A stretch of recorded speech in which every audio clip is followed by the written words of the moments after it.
So what I just did was I kind of looked up something because I needed to kind of fact check myself. And I asked how many rebellions happened in America during slavery. It says over 200 slave uprisings were planned in colonial America and the United States, many discovered before their implementation. Exactly. Okay. Ask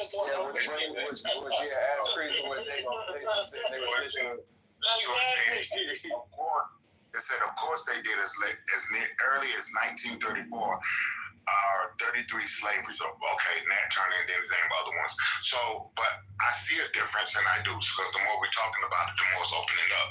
The Caribbeans were native to Caribbean or the Caribbean areas, those that were in the... No, they weren't. They were all slaves. Yeah, they're African, right? No, listen, what I'm saying is that, right, the Haitians, right, over in Haiti, were they already dealt with? Of course, not part of the left-wing Israeli movement. That is the problem. Yes, they're getting less and less. They're getting less and less traction because of the escalation of violence, because of the cycle of violence. They're getting less and less traction. But that is a pattern you're seeing over the last 70 years. Because again, many of those people who are responsible for wars against Palestinians, what you can call atrocities, war crimes in Nakba and since. They basically, when they grew up, got old, those people were talking about reconciliation. So yeah, of course we had our extremists, like the guy who murdered Yitzhak Rabin, sure. But again, like why, it's a symptom, it's almost like it's a symptom in the Palestinian nation, because they're not like reaching out to ordinary Israeli and like building bridges with ordinary Israelis who actually are interested in building with them bridges. Like it's almost a symptom as. So you're talking about the past. Now, I would disagree with you there that it's fully on the Palestinian side. I think Israel should share the blame as well. I mean, of course you can say both parties share kind of blame. Move on? Yeah, I'm not saying there are no Nazis in Israel. I'm just saying that when I look for some peace movements in Palestine, I don't see what qualifies as a peace movement. And when I did actually find one example, I think it was an organization of Palestinian women or something like that.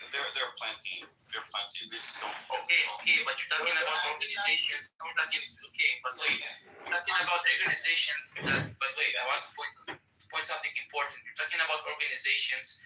They don't reach out to similar organizations on the other side. Yeah, that's what I'm talking about. Stop. That's not. But the only example I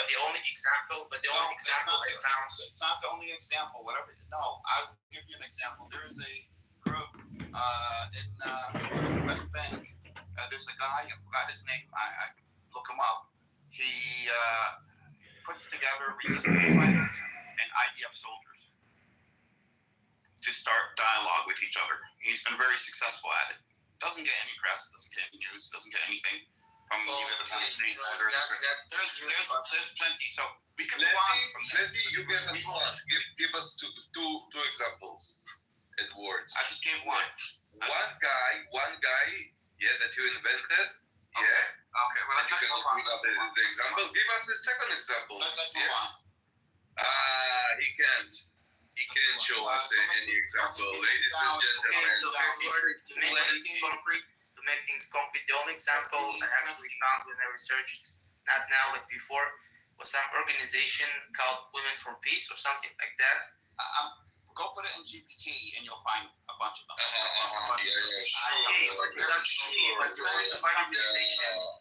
not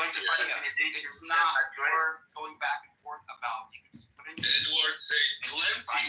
You're going to find NGOs, but you're going to find NGOs that are concerned with systemic issues in Palestine proper, or reaching out to the outer world in furthering the Palestinian cause. I don't. Okay. So that's the specific things we need to make clear. What I'm talking about is that the only example I found. NGOs. Can we move on? Can we talk about what's happening? No, but this is a very important. I think it's a very important subject. We talked about it, and we could agree to disagree. I believe that Palestinians have done a lot of work on the ground to focus on the ground. And, you know, this is something we could agree to disagree upon. I know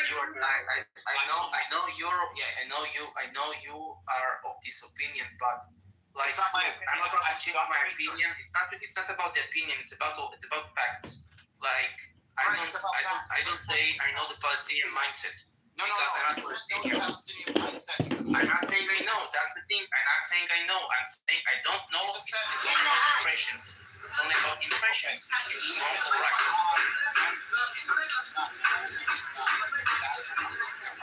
No, it's important. You need to give me an example of an NGO in Palestine proper.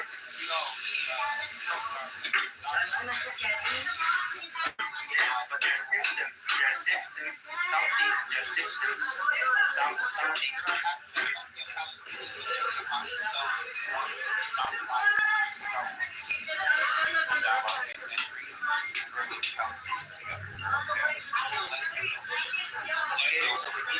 Yes, if you give me examples, I will be very happy to receive. Give me the name of the guy. Give me the name of the guy. All you have to do is and say, give me examples of Palestinians who started organizations that were. You have shown Let's do this. Okay, let's do this. I'm doing this right now. You can meanwhile.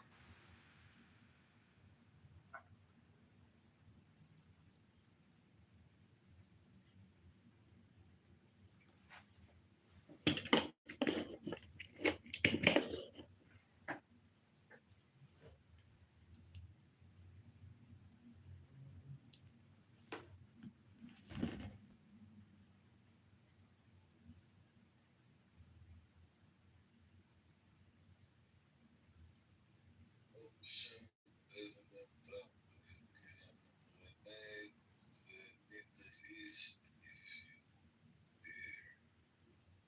So this article, Amos, has a suggestion for a Palestinian leader named Salam Fayyad. Take a look at it. It's like a liberal New York Times writer telling Trump that he could make a real advance in the Middle East. That's what it is. I'm wondering if he would be the one that would be leading that interim board.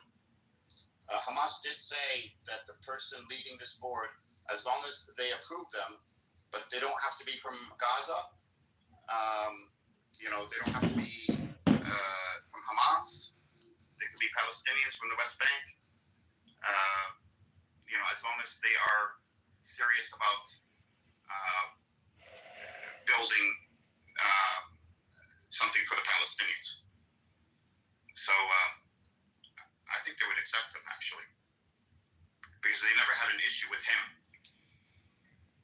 when he was working in the West Bank.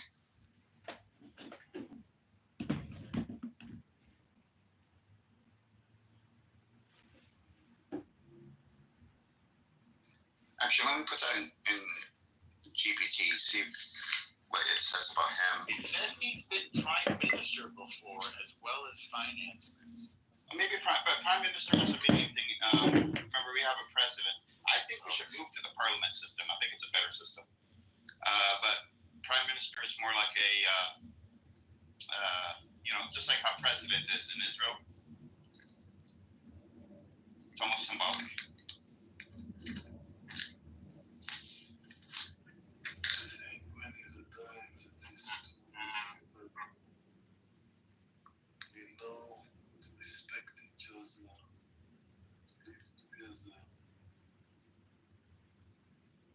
I will open this room.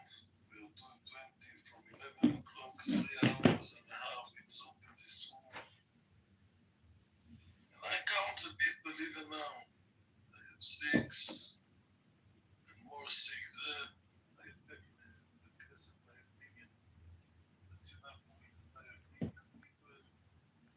So I'm satisfaction every week I have more people, so I'm more satisfied from the room. For me, a room is how many people in the room. Amos, you said, in my opinion, you guys are going in circles. And if you study philosophy, you realize that we are going in circles, just in the same way that the universe is. It's a communication circle.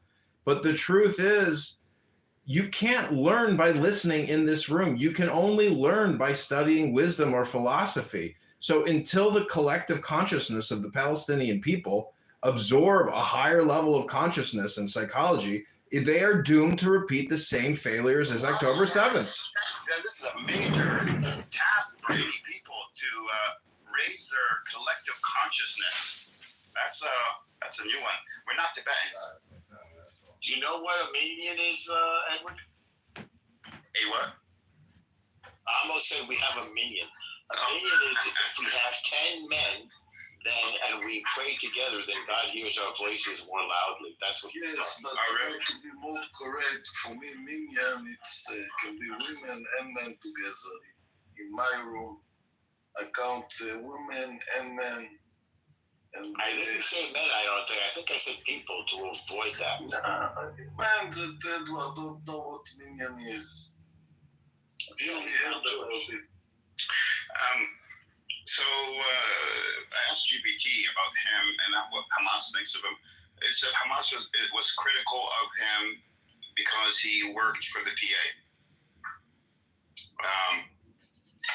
But You know who else served with him, Edward? Ishmael Haniyeh.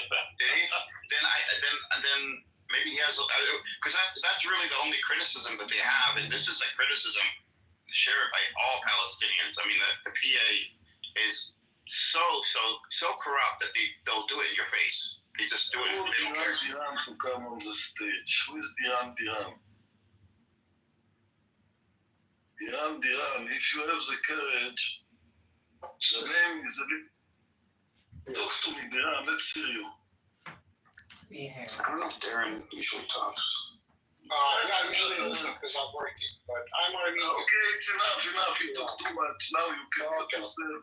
You can go down. How you are. I guess what I wanted.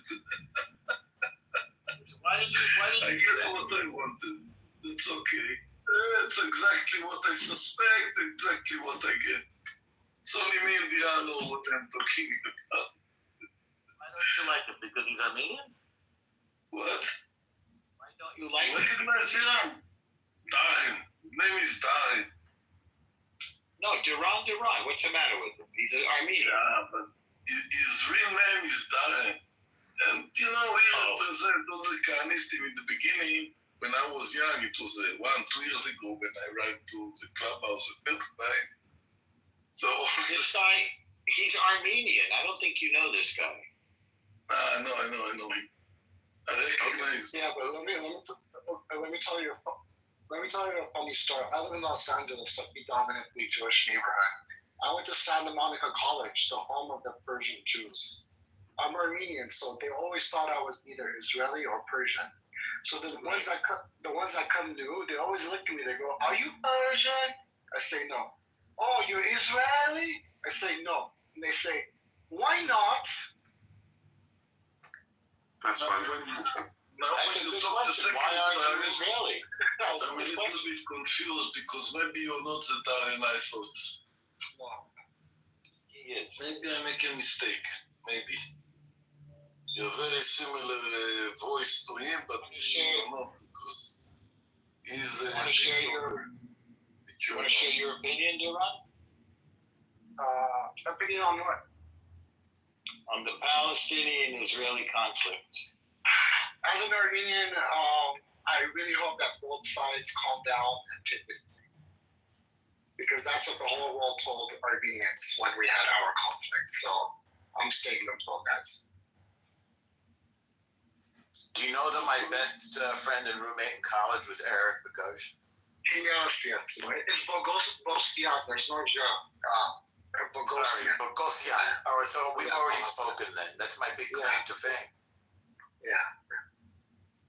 Anyway, Who else I like is Andrian. I didn't know him and I hear him the first time. Andrian, speak a little bit to Amos. He records rooms. So what if he records Zoom? You make people who record Zoom. What the big deal? We speak here. So he records Zoom. Adrian, now is your opportunity. Amos calls on you, Adrian.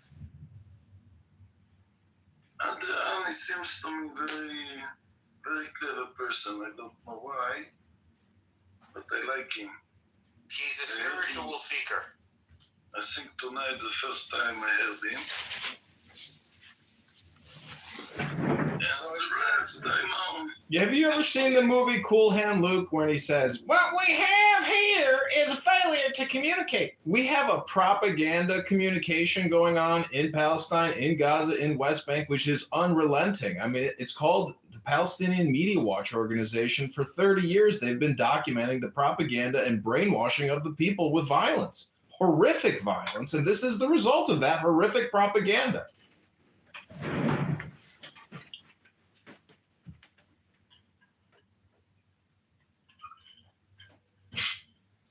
Anyway, this room will be open. Are you going to bed on Friday night? Every Friday night, and I hope that everybody will come and support me, that we have to start talking in the clubhouse. And if I take Amir with me, I think we have close to 100 people in the room. That's my count. Well, I'm gonna go and eat. I'm getting off and then coming back. I'm gonna go to Amir's. Why don't you go to Amir's room and tell him your room was successful, that you had a successful Friday night. He knows. Yes, Tell him that you're not jealous of him. Tell him you surpassed you passed his numbers. everyone, 50% of the people who are here are coming from his room. Palestinian from his room. Go tell him. Threaten him. Tell him he's your big They tell him everything. And he go to the, Mr. Ron, he go to see all the rooms, so he look and they know how many people is there. Almost. Go to Amir's room and say, I took 50% of your people this week. Next week, I'm going to take 80%. And then 90% until there's nothing left. Tell him that. He knows it.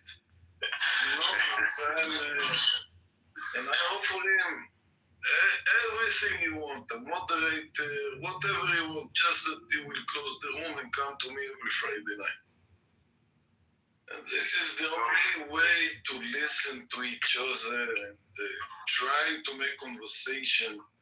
And we see how much it's difficult in the rooms. Very difficult to bring Jewish and Palestinian clubhouse. It's not in the real life. It's only virtual life. You don't have to be responsibility for what you say. You can curse a little bit. You can not to interfere. There are people who come in to interfere. I've never spoken to a native Palestinian on this app who speaks Arabic and needs a translator. Never heard it, never seen it. Just pointing that out. So when you consider that, you'll realize that this is English propaganda for the Palestinian state. I need a translator. No, I'm talking about an indigenous Palestinian who speaks only Arabic. There are enough people even now in the rooms that speaking Arab. They're not on the stage. But I never heard one on this app. I've been here 4 years. Never heard one. Because they don't speak Arab. A Palestinian? I never heard it. Like once, maybe once. But then otherwise it's Egyptian. So it's Arabs. Listen to Arab. Listen, I have a question for Edward. I've toured the country of Jordan. I've seen Palestinian refugee camps become cities in deserts in Jordan. Why can't the people of Gaza who have lost everything take a deal and leave? Where would they leave their homeland? This is an insulting question, Adrian. I don't think it's insulting. I mean, I've been to Jordan. Will the Jordanian king accept a Palestinian state in his back door? Nope. I will answer him. Listen, not Jordan and not Egypt, want the Palestinian inside. If one of those countries want this problem would finish very fast, very, very fast. If you want to know, 80% of Jordanians are Palestinians.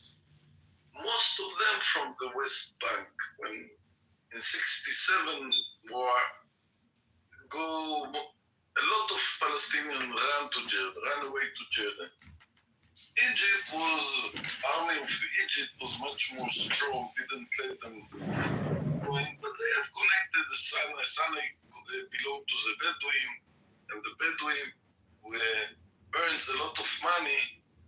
For them, it's a work like you getting up to work. I'm not trying to be insulting. I'm trying to be in the state of now, which is essentially Zen or pragmatism, common sense. If you can get a payout, but you got to leave and you're going to go resell somewhere else because it's a substantial deal and it's better than the asset that you're going to have, to me, that seems like a logical thing to do for people that have lost everything in their lives. It's a big problem, but they will stay in Gaza. That's a fact, I'll tell you. If the financial incentive is there, if the king of Saudi Arabia is going to invest $600 billion here, can't the king of Saudi Arabia do something for the people of Gaza and financially remunerate them and get them, back to a high standard of living as fast as possible? Well, that's what is in the works, actually. They have to build an economy. He's talking about you don't know the connection that people have to the land. Will not get spoiled by the airplanes. I get it, but I'm just saying that people need to be on a track. They have to come to agreement with Israel. Everybody is just fed up of this war. They have to release the hostages. Usually peace comes after bloody wars. That's when people talk about peace. It's a funeral procession. Both sides are just administering over a funeral procession. The sooner the Palestinian leadership realize that it's a pointless fight, that the numbers, how can you look back at this as a military success strategy or even a propaganda success? Yes, you may have infected people with a woke mind virus of the words genocide and free Palestine. The truth is, the propaganda war is insignificant. It just gets deleted. But the real situation on the ground is so devastating that, they have to come to terms with defeat and accept a humbling defeat and accept justice. Whether that means people not being allowed to live there anymore and having to live in exile, that's what it is. Rather die than lose their dignity. That is stupid. That's the point, is that you don't win a war by dying. You win a war by surviving the war. I go to Amir's to shout on Amir that he should come to the room. Okay. I'm going to go and have them to eat. See you later, Norm. I'm sure I'll see you tonight. Here through. All right, have a good appetite. Thanks, Norm. Good luck. All right, well, I'm going to go coexist and go get a shawarma sandwich, a chicken shawarma sandwich. I'm so tired, though.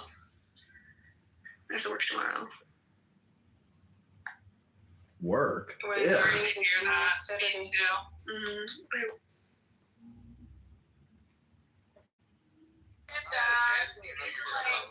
Think about when you're kissing a girl, Omari. I will look. Probably. I'm not sure if he knew that he was acting on faith. That God told him that he was going to go to Rome, but he didn't know that he was going to have to go through all the things that he had to go through to get to Rome. But he was still obedient unto God. And so when we I think someone, Strawman, I think it was Shroud making an objection because you said, no, he thought he was making an ontological transarmament. Says, no, if you're going to do that, you have to have some verification principle, some verification as standard. adherence to federal standards in the rebuilding, infrastructure resilience. They needed to make upgrades to systems to make them more resilient to future storms. Use of smart grid tech, funds, utilities receiving funds needed to incorporate smart grid technology.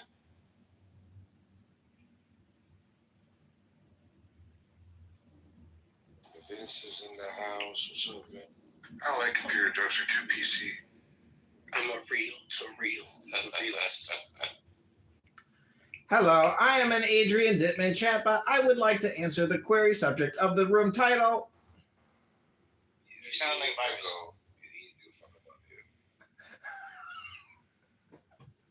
I am an Adrian Dittman AI chatbot agent. I would like to discuss women and why men aren't women enough for the men without women. Hello, this is Adrian Dittman. I am an AI chatbot agent sent here to help answer why women are how women aren't. A broken Adrian Dittman chatbot.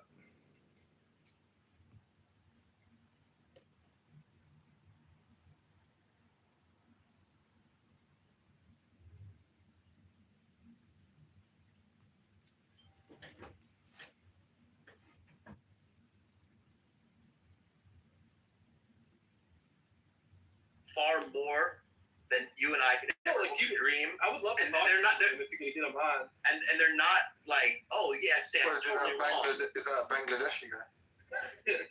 Like Razid Khan, yeah. If you talk to Razid Khan, he's not. Just he's to not be, gonna just to be be like. clear, just to be clear with you, Sam. Like I think I do believe there are genetic differences between IQ, right?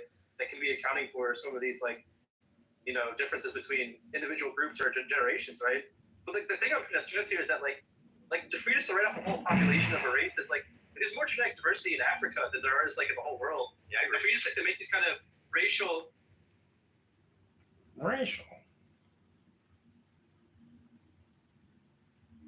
I messaged all these ladies on Hinge and not one responded. That dopamine feedback drip wears off.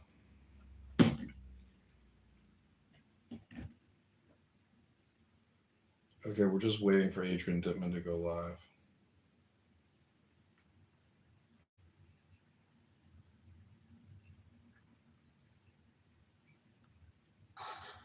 I don't know, man. It's like this idea of like justification by faith alone. It's just taking it too far, man. It's taking too much stuff way too far. It's like you just create these like, crazy scenarios. It doesn't matter, murder somebody, eat his dog. I'm still a Christian. Like, what? Hold on, man. Why would a Christian even be doing that? Like, That Maine to get them like joint ventures, so you got all those hydro-cooled units, like some like 15 exahashes of hydro-cooled units to stand up. Dude, I hate those fucking hydro machines. Yeah, everyone's going to liquid to chip now for the HPC stuff too. It's crazy though.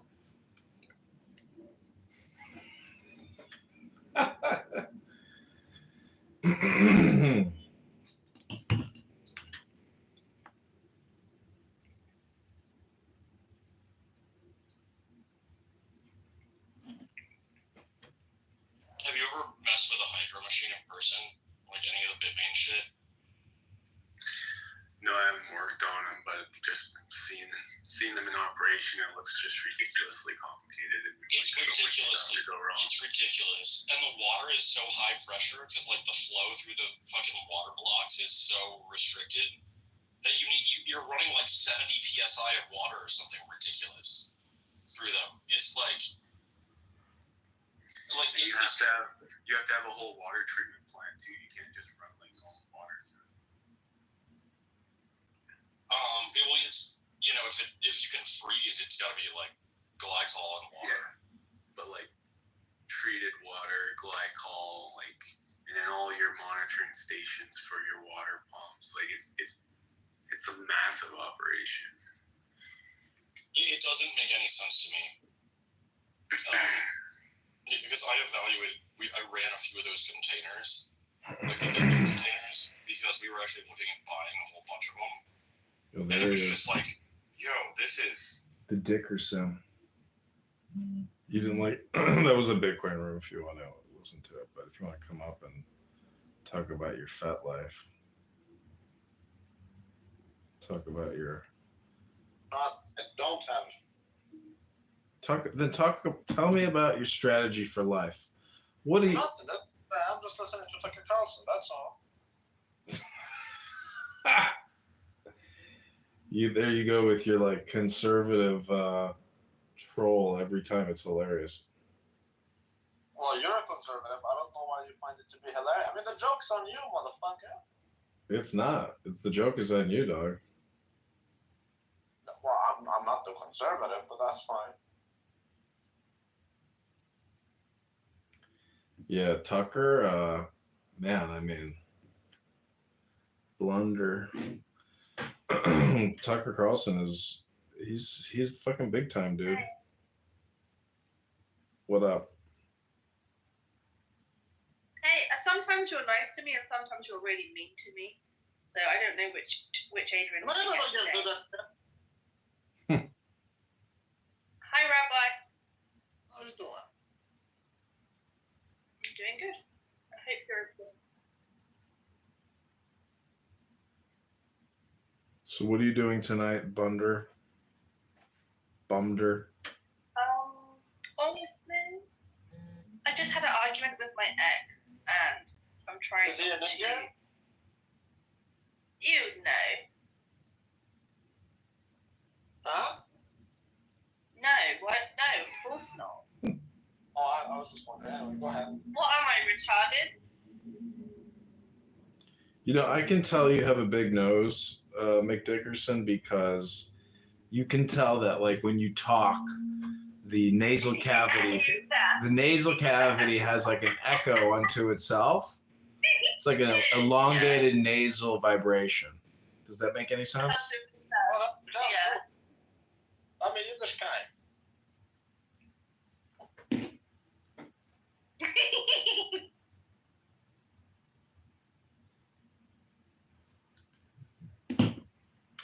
Either that or you're from Saudi.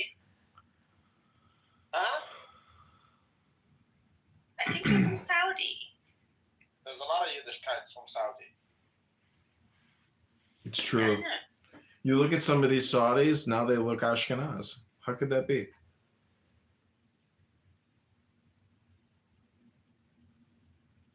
So this is... Well, with God, all things are possible. Yes, this is true. Just like Trump said, for Americans, impossible is what they do. Bree, is this a cry for help? No, I was picking my nose. It was cold outside. Well, behind you there are mountains of beers and the recycling. That's not even a month's worth of beer. This room is ended. Damn, somebody killed it.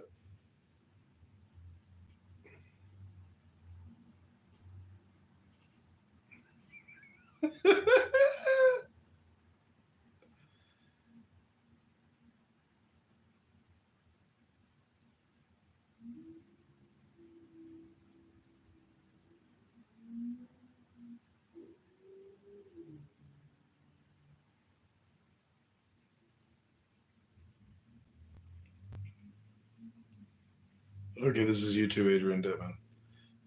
My last room was unceremoniously ended. What a shame.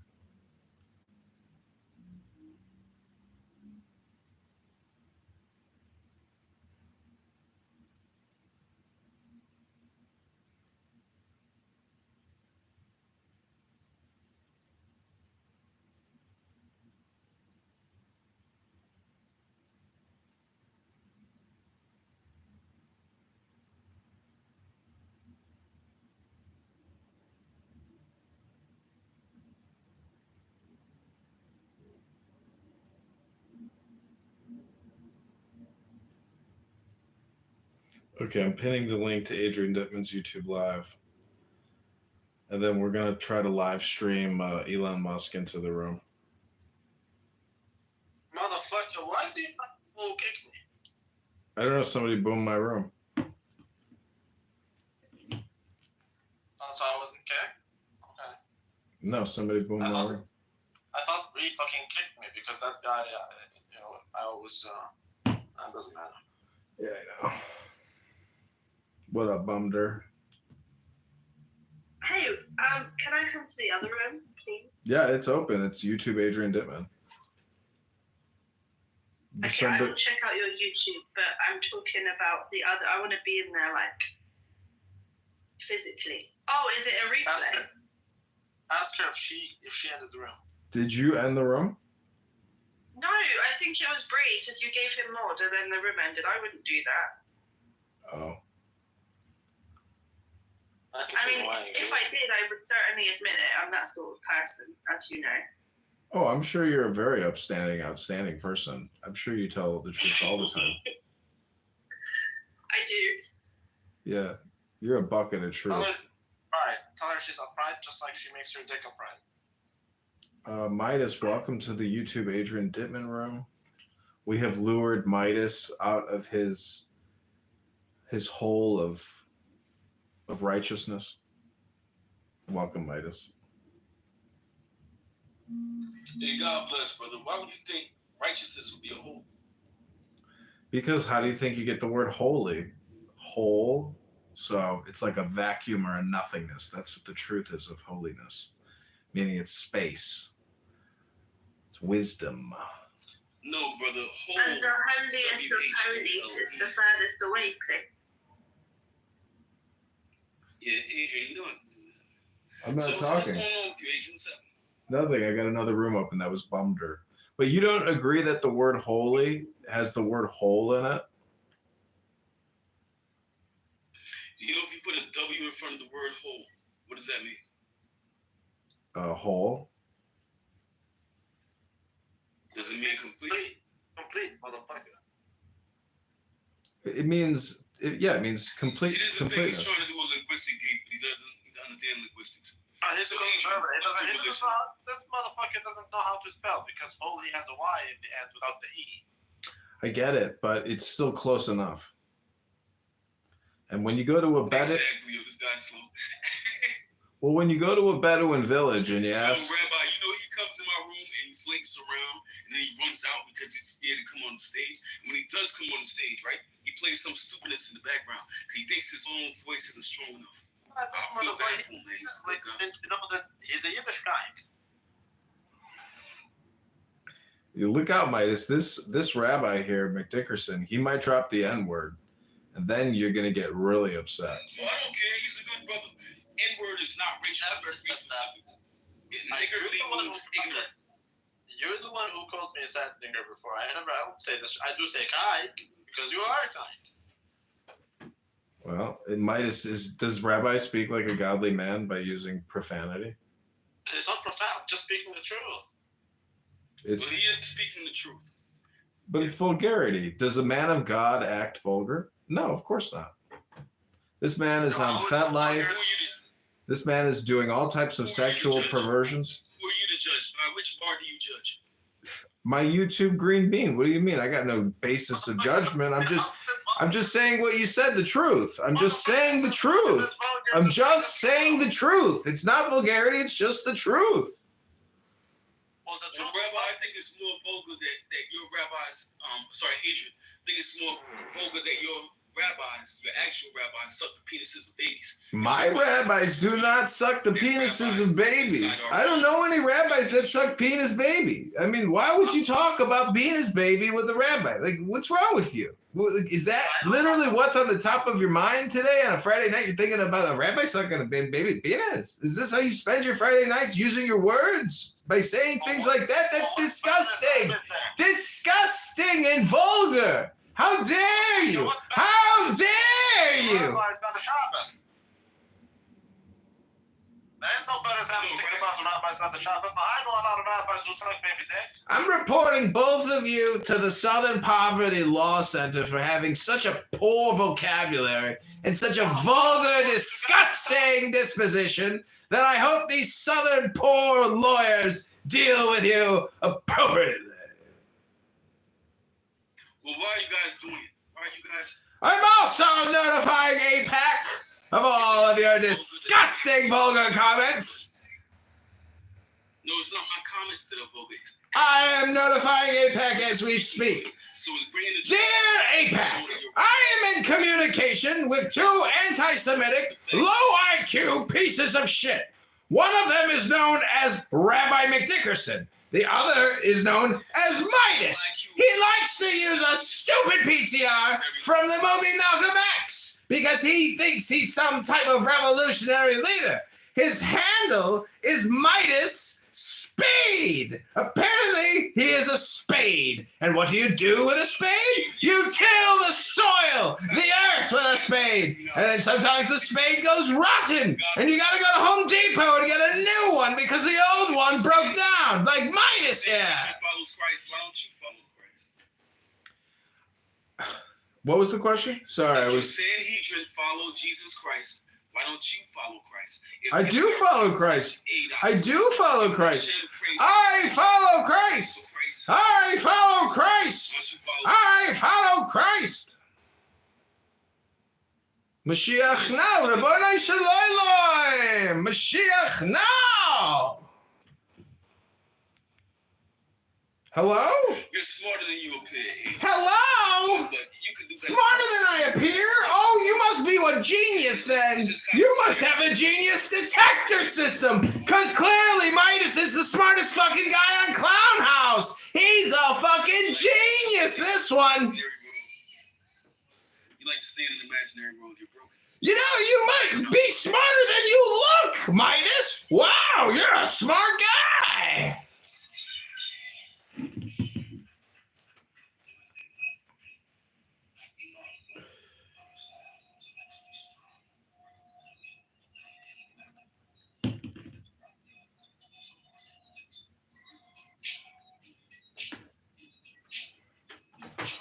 See, in the game of chess and mental chess, if you can't actually respond as an adult, then you seem to become more of the child in the conversation. Therefore, you'll be dismissed. You're not a man I like to dismiss. I've actually spoken to you. Right? But I don't know why you like to dismiss the game. It breaks you down, and it takes away your actual worth. But God bless you. Hopefully one day... Bro, I can't do work here all day long. Sorry for disappointing. Call the 1-800 complaint line with your complaints. Thank you very little. Okay, it's okay, bro. I understand. You're a broken man. You're hurt. Christ is waiting. Thank you very little. Take your complaints to the complaint line. So what word do you live by right now? Oh, somebody said, I feel like he is a juggalo. How do you get to heaven? How do you get to heaven? Be a fake G doctrine. Are you a juggalo? We have 8 genders. 8 genders of the Talmud. Why are they cementing places in Brooklyn? After they're finding baby chairs and... I don't know. Go into the tunnels and liberate the juggalos. Why are they funding all the politicians to AIPAC? Why are they all agreeing with the Islamic invasion of the sons of Amalek? But then America and Europe. The sons of Amalek? Let me Google that for you. Who are the sons of Amalek? Well, according to your rabbis, they're the ones who became America and the UK. According to your fake rabbis. So why do you believe that?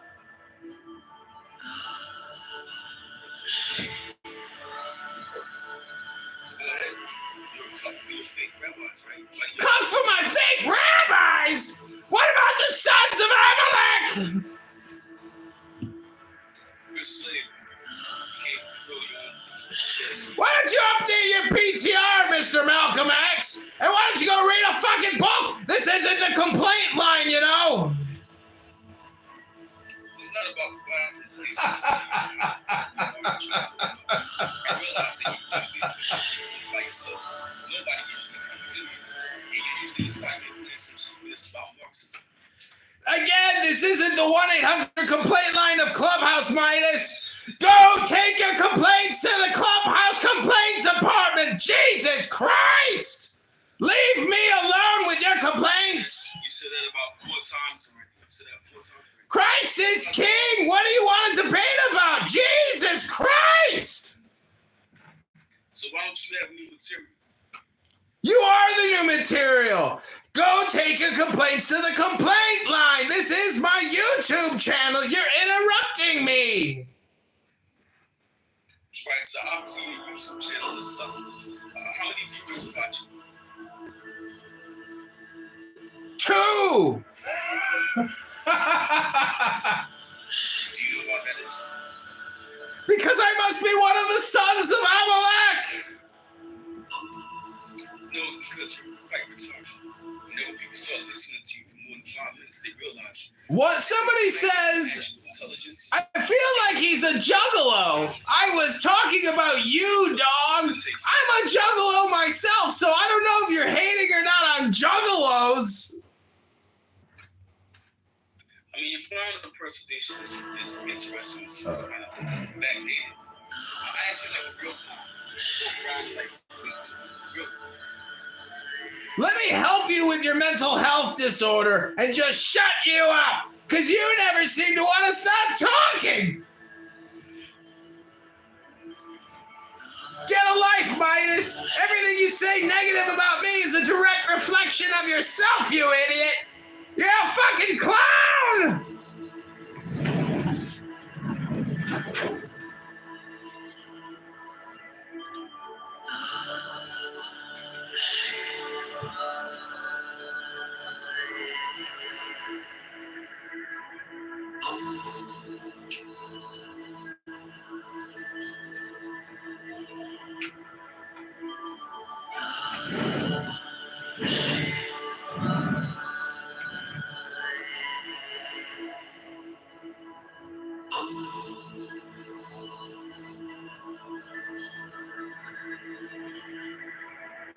Don't be scared, little one.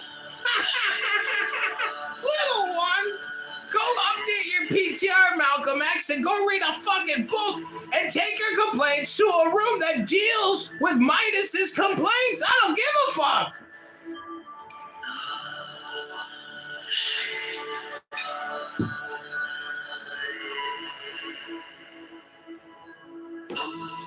Go ahead, little one. Run away and create a room and enjoy yourself. Don't let me hold you back from having fun.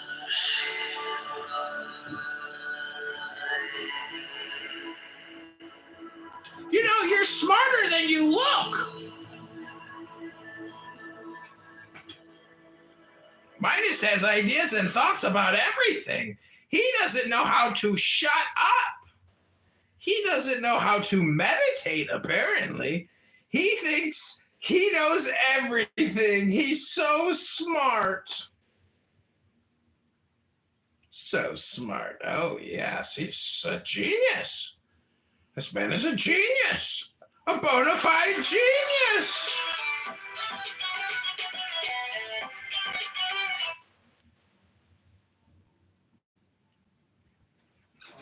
Oh my God, Midas is still raising his hand? Jesus, he doesn't get it, does he? Well, now, the easiest way to get into the meditative state is to begin by listening. Are you listening, Midas? If you simply close your eyes. Close your eyes now. And allow yourself to hear all the sounds that are going on around you. Midas, keep raising your hand because apparently you don't know how to fucking listen. Keep raising your hand. Have all the fun you want, Midas. Music. Don't try to identify the sounds you're hearing. Don't put names on them. Simply allow them to play with your eardrums. And let them go. In other words, you could put it, let your ears hear. Hello, Midas? Can you hear me? Hello? Shut up! Judge the sounds. There are no, as it were, proper sounds or improper sounds. It doesn't matter if somebody coughs or sneezes or drop something. It's all just sound. And if I am talking to you right now and you are doing this, I want you to listen to the sound of my voice just as if it were noise. Don't try to make any sense out of what I'm saying, because your brain will take care of that automatically. You don't have to try to understand anything. Just listen to the sound. As you pursue that experiment, you will very naturally find that you can't help naming sounds, identifying them, that you will go on thinking, that is to say, talking to yourself inside your head automatically. But it's important that you don't try to repress those thoughts by forcing them out of your mind, because that will have precisely the same effect as if you were trying to smooth rough water with a flat iron. You're just going to disturb it all the more. What you do is this. As you hear sounds coming up in your head, thoughts, you simply listen to them as part of the general noise going on, just as you would be listening to the sound of my voice, or just as you would be listening to cars going by or to birds chattering outside the window. So look at your own thoughts as just noises. And soon you will find that the so-called outside world and the so-called inside world come together. They are a happening. Your thoughts are a happening, just like the sounds going on outside. And everything is simply a happening. And all you're doing is watching it. Now, in this process, another thing that is happening is your breathing. And as you start meditation, you allow your breath to run, just as it wills. In other words, don't do at first any breathing exercise, but just watch your breath breathing the way it wants to breathe. And notice the curious thing about this. You say in the ordinary way, I breathe, because you feel that breathing is something that you are doing voluntarily, just in the same way as you might be walking or talking. But you will also notice that when you are not thinking about breathing, your breathing goes on just the same. So the curious thing about breath is that it can be looked at both as a voluntary and an involuntary action. You can feel on the one hand, I am doing it, and on the other hand, it is happening to me. And that is why breathing is the most important part of meditation, because it is going to show you, as you become aware of your breath, that the hard and fast division that we make between what we do on the one hand and what happens to us on the other is arbitrary. So that as you watch your breathing, you will become aware that both the voluntary and the involuntary aspects of your experience are all one happening. Now that may at first seem a little scary, because you may think, well, am I just the puppet of a happening, the mere passive witness of something that's going on completely beyond my control? Or on the other hand, am I really doing everything that's going along? Well, if I were, I should be God. That would be very embarrassing, because I would be in charge of everything. That would be a terribly responsible position. The truth of the matter, as you will see, is that both things are true.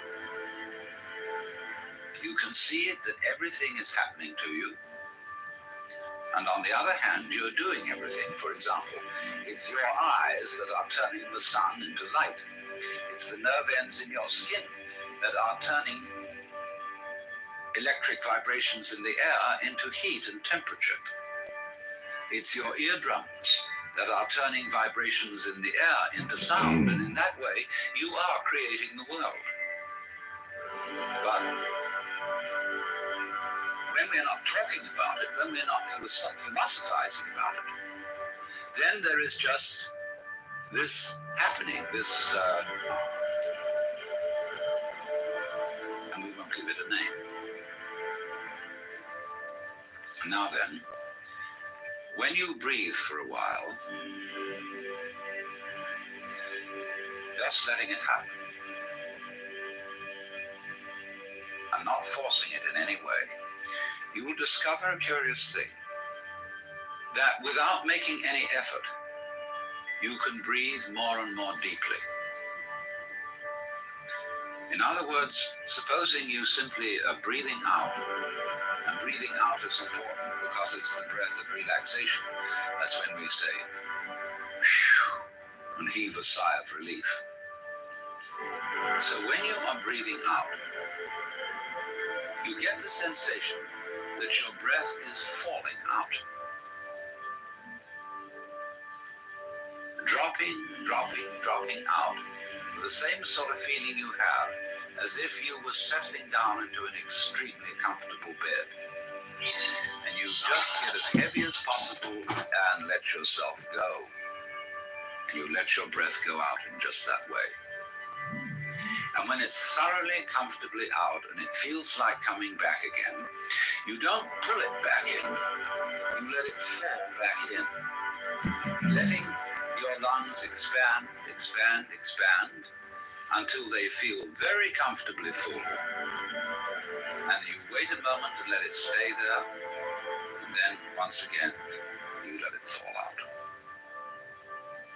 And so in this way, you will discover that your breath gets quite naturally easier and easier, and slower and slower, and more powerful. So that with these various aids, listening to sound,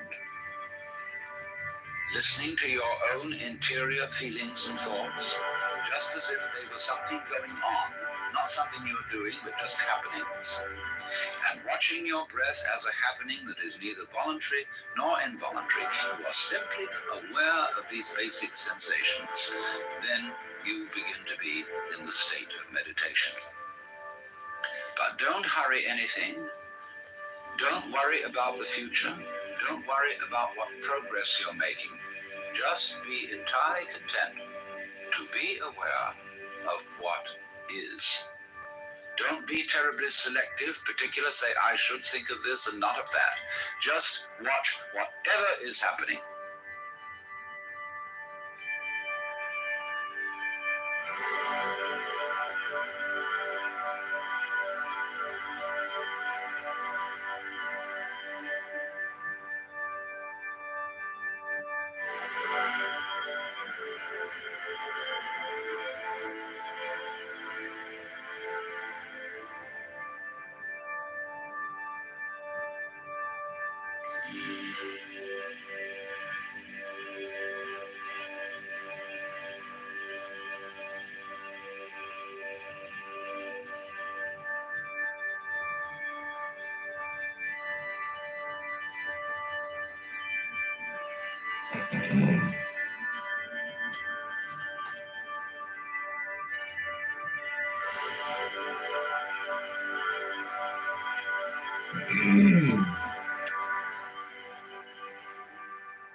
I think that her sleeping with Lily Brown had a lot to do with her early success in her career. And then putting a D next to her name in the state of California is really a cheat code because anybody's going to win as long as you have the D. And then we pretend that we didn't see her debate in the primaries in 2020, well, 2019 specifically, when Tulsi Gabbard just simply called her out on her own record and she had nothing to say. And instead of responding to it, she just dropped out of the fucking race, only to reappear as the vice president candidate. I think that what we've what we've recognized with Kamala Harris is that there is an upper limit of how you can fail up, and vice president seems to be the upper. Let's go. I'm gonna ping in Danny. I'm gonna ping in Abby. I want to highlight why that might be. Let's consider the facts, right? You have a woman that sometimes when it's convenient claims to be black, other times claims to be Indian, depending on who she's talking to. But let's just say that she's multiracial. Let's use that term. The multiracial female candidate was so divisive that Hispanics and blacks in record numbers decided to vote for the opposition. One, that's historically inaccurate if you look after the Civil War. Again, thoughts and prayers. Just let's be sensitive, Roger.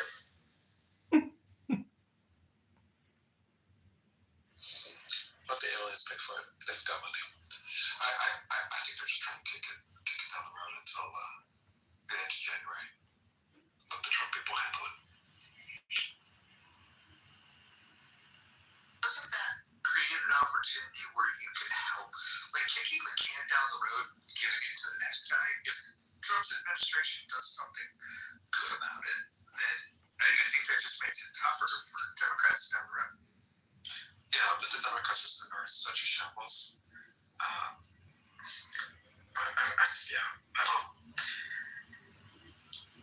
I've been speaking to Democrats, not anybody important, but just people who would vote for a Democrat, even if looked and sounded like Kamala Harris, and they don't seem to have any understanding of what they're going to have to do in order to win again, whether it's in 2 years or 4.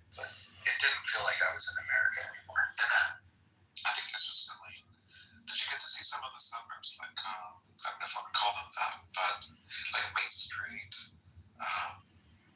by like King Edward Station, basically like half an hour south of the downtown. And so I saw a town called White Rock. It was a very cute little city. An example of someone who, Kamala Harris, who, and Roger, I think you'll agree with this, she could be a second to third baser because one of her parents was a professor. That puts you forget about finance. That puts you in a different space because you have connections, you have know-how. She definitely was more advantageous and had more narrative advantage than she lets on. That's my take. That's really interesting. Dr. Adams, speaking of somebody that breathing is something just in the same way as you might be walking on top of Black Street. The only thing one person is telling yourself it's the personality watched it. So, okay, it's not you. You are like part of this house. It's just disaster. It's a mental illness on this house. Way out of control. Somebody's upset. Meanwhile, Susan pulled him out. He slid. Says it's not me, but he leaves. That's the energy. I'm coming up on that stage.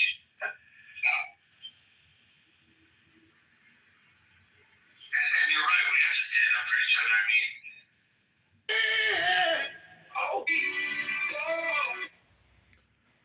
So this is the new Roger Mayhem movie I'm launching in conjunction with Netflix.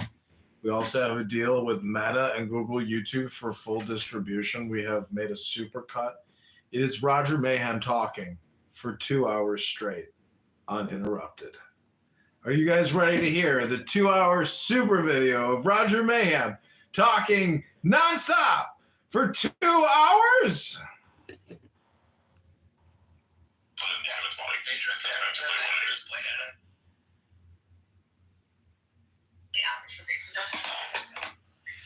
That's going to shatter his ego more than it probably already is. But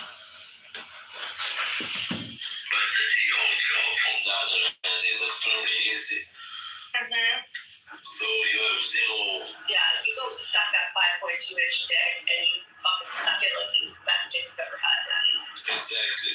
Nothing has 5.2-inch caution overhead. It's less than a lollipop. Yeah, exactly. Gag on it. Make yourself gag and make it people it's so big.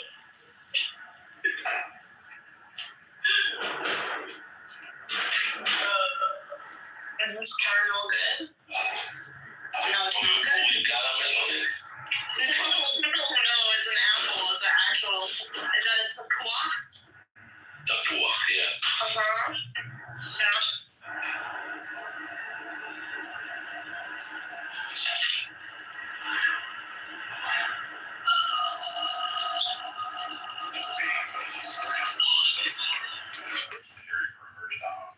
The RNC line with a lot of people that they really, really were like taking it back and really looking at her after her select committee hearing. So it was like, maybe this woman has like more than just an AG future. But they're kind of, I'm gonna be impressed with it.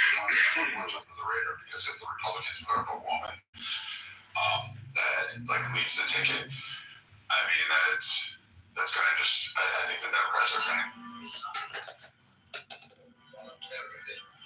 Just in the same way as my Yeah, so I think maybe he said he has PTSD from when I lost my shit. And I didn't sleep. He sounds worried about you. And yeah, I'm up all night, and you're not taking medication. That's not a great sign either. So I can understand why. Take his anger as concern. He's worried. That's a good thing. If he wasn't angry, it means he doesn't care, right? As you remember from the beginning, Danny, I told you that I have no doubt about how much he loves you. Yeah. And you need to get better. That's a fair thing to have your wife and the mother of your child, go for something like that. Yeah. But beyond that, he also provide, he also getting up in the morning, helping with the child. So what the fuck you want to add is cooking for him? What the fuck you want to complain about? He deserves to get sucked 7 times a day, not only 3.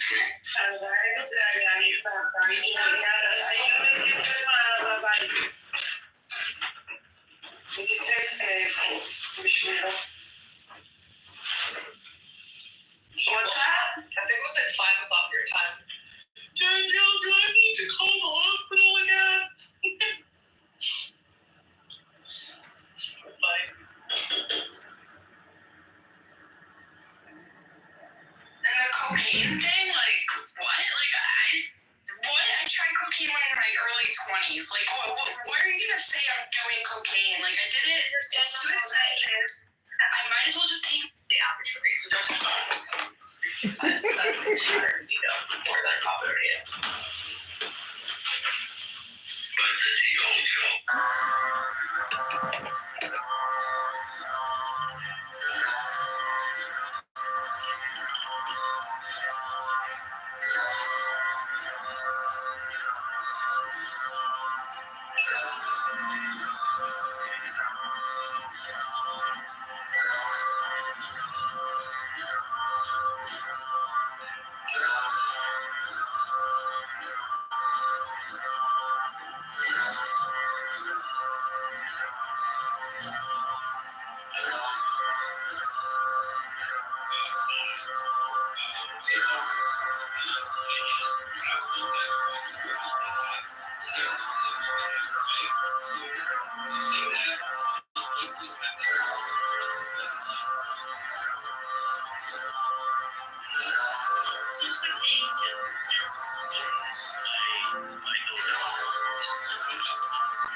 and nymphs and satyrs for thy guards on a milk white ass. Come over the sea to me, to me. Come with Apollo in bridal dress, shepherdess and pythoness. Come with Artemis, silken shod, and wash thy white thigh, beautiful God. In the moon of the woods on the marble mount, the dimpled dawn of the amber fount. Dip the purple of passionate prayer in the crimson shrine, the scarlet snare, the soul that startles in eyes of blue to watch thy wantonness weeping through the tangled grove, the gnarled bole of the living tree that is spirit and soul and body and brain. Come over the sea, Iopan, devil or God, to me, my man. Come with trumpets sounding shrill over the hill. Come with drums low muttering from the spring. Come with flute and come with pipe. Am I not ripe? I who wait and writhe and wrestle with air that hath no boughs to nestle my body, weary of empty clasp, strong as a lion and sharp as an asp. Come, oh come, I am numb with the lonely lust of devildom. Thrust the sword through the galling fetter, all devourer, all begetter. Give me the sign of the open eye, and the token erect of thorny thigh, and the word of madness and mystery, O Pan, Iopan, Iopan, Iopan, Pan, Pan, Pan, Pan, I am a man. Do as thou wilt, as a great God can, O Pan, Iopan, Iopan, Iopan, Pan. I am awake in the grip of the snake. The eagle slashes with beak and claw. The gods withdraw. The great beasts come. Iopan, I am born. The death on the horn of the unicorn. I am Pan. Iopan, Iopan, Pan. Pan. I am thy mate, I am thy man. Goat of thy flock, I am gold, I am God. Flesh to thy bone, flower to thy rod. With hoofs of steel I race on the rocks. Through solstice, stubborn the equinox, and I rave, and I rape, and I rip, and I rend, everlasting world without end. Mannequin, maiden, maenad, man, in the might of Pan.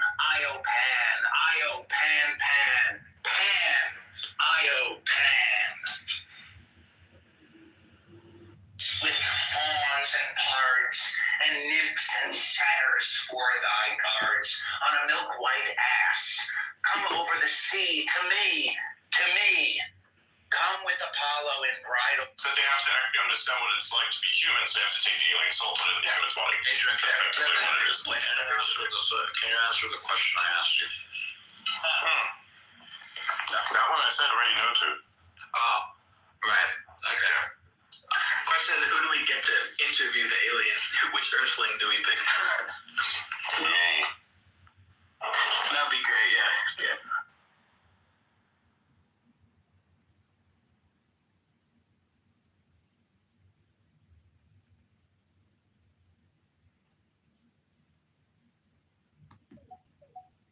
Elevator, and this random dude who's like on a phone call with like a bunch of people who sounds strange go into an elevator and says that exact shit. What would you do? Like seriously, what would you do? And then you're going to hear this whole conversation, and it's probably still on loudspeaker if it's not in his ears, and if it's on loudspeaker, you basically hear this like cracked version of Elon on fucking speakerphone. Fantastic. Hi everyone, by the way, if you're there.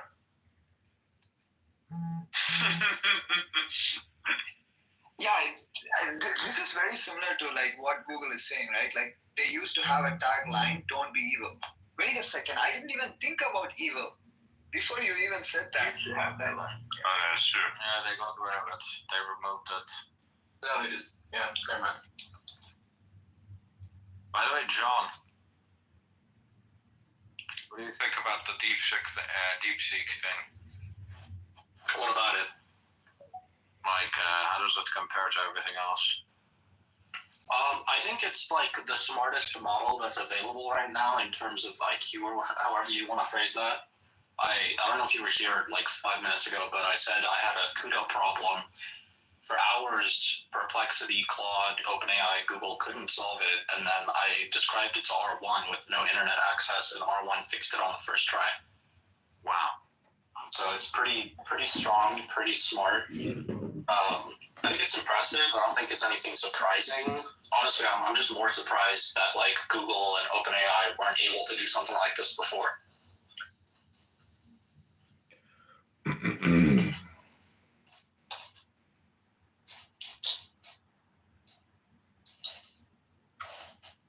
Do you still think your AI is the best? In my opinion, it's always been about, if you look at every single use case, there's a very specific combination of like how much IQ do you need, what latency do you need, what cost do you need. I think the reality in the market today is Rysana models cover more use cases in aggregate, but the R1 models, they win like very unusual use cases that I don't really face very often, but that are more valuable individually, if that makes sense. Yeah. So like if you wanted to like, you're doing high frequency trading and you want to put intelligence in that in a way that triggers in 5 milliseconds, there's only one model in the world that can do that, which is ours. But if you want to solve, like I just said, like a CUDA problem that no other AI model can solve, then R1 is going to be the thing there until O3 comes out.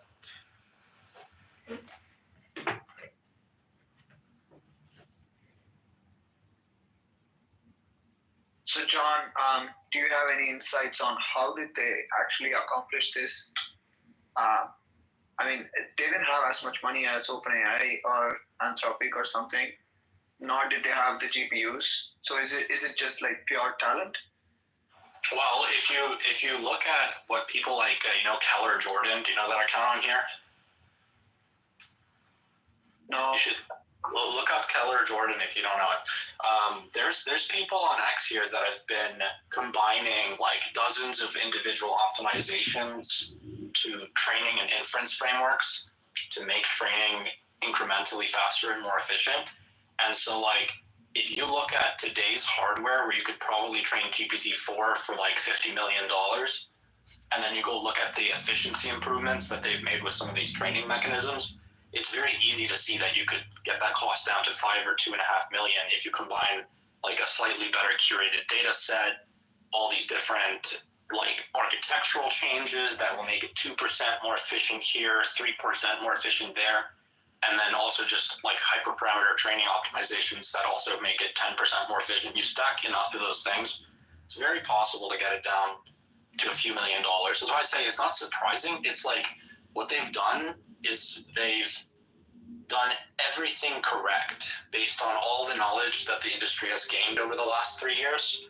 DeepSeek has done everything right. They kind of like combined everything that's public knowledge in the best way possible. And as a result, they're training probably 10 to 20 times more efficiently than kind of like the standard approach. But you also have to understand that like the same thing is happening behind closed doors at the big labs too, not to the same extent probably, but everybody's trying to do this. Everybody's putting things together. So this is something that we heard from the previous outer space, right? I think the LDJ mentioned along the lines of it costed OpenAI $10 million to do the 4.0 model. I'm not sure if it's as close as 50 million. GPT-4, which was the 2023 model. 4.0. Sorry, I was talking about 4.0. Yeah, I said 4, so that's the difference. 4, which came out in 2023, on today's hardware would be about 50 million, maybe 25 million with the B200. For 4.0, they distilled it from 4. So you can't train 4.0 for $10 million without having 4 to begin with. Mm-hmm. So how did they train it then in that case? 4.0? They already no, I'm talking about DeepSeek. As far as I understand, like R1 was trained on top of DeepSeek V3. Right, but how did they train VSeek V3? I believe from scratch. But again, it's like if you look at Keller Jordan's account, you can see the same Llama model. You can train it 10, 20 times faster if you stack enough optimizations on top of what's already kind of a pretty performant standard approach. So in terms of the question, how do they train it for $5 million instead of 50? It's just about enough optimizations. The architecture is optimized. Also, they designed the architecture of the model for the hardware that they have, which is very different from the way that most people are running open source models. That's why you'll notice DeepSeek is basically the only popular open source LLM where the company's own API is faster than all of the open source cloud platforms like Together AI, Fireworks. Those guys usually run Llama or Qwen or whatever faster than the labs that make the models. DeepSeek runs faster on their own API because they designed the model itself for their own hardware. Do we know what that hardware is? No, I don't think we know, but we can probably assume it's H100s or something. How would Will they continue to have access to that? How would they get H100s though? Because as far as I understand, China is banned from H100s. Yeah, they're banned from a lot of things, but that doesn't mean they don't get them. So, I mean, they're probably smuggling them in, or I don't know. Maybe they're using just thousands of 40. How are they smuggling them in? Because as far as I understand, at this point, they're not selling them to anyone but the big companies. Yeah, I don't know. I would like to hit you with a life finds a way apart, but even if you knew somehow how they would do that, I don't think you want to be the person to say it. Yeah. Just saying. Thinking logically, right? Like at this point, they're only selling them to the big companies, right? Microsoft, Google, XAI, Facebook, whatever. I'm trying to think of how exactly it would be able to smuggle anything. At large companies, there's always someone who feels like they don't earn enough money and you can send some money to. And then next thing you know, something that you need falls off the truck. Like, remember with the Gigafactory, where like an entire truckload of cups was missing? Somehow it disappeared, bro.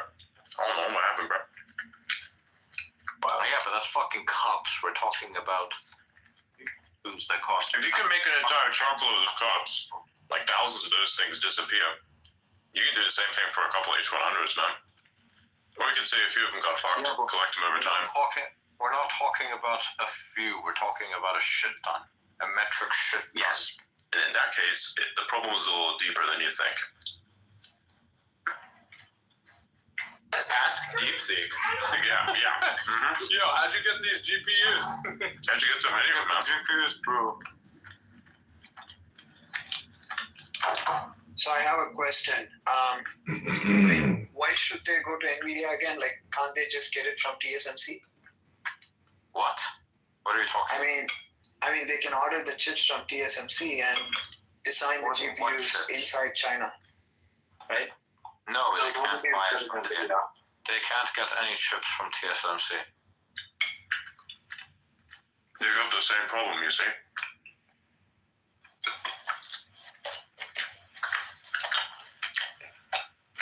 TSMC relies on US technology, like EUV. And that's why whatever they make is sanctioned. They can't take contracts from China. Yeah, exactly. Which is why China's so pissed about it. And to be honest, if I was China, I would be pissed too. I would be too. Yeah, exactly. I asked DeepSeek, and they said like old GPUs, third-party resellers. DeepSeek didn't even really have a good answer for how they got their GPUs. If that were the case, you'd have to rely on multiple failed companies, of which few do exist.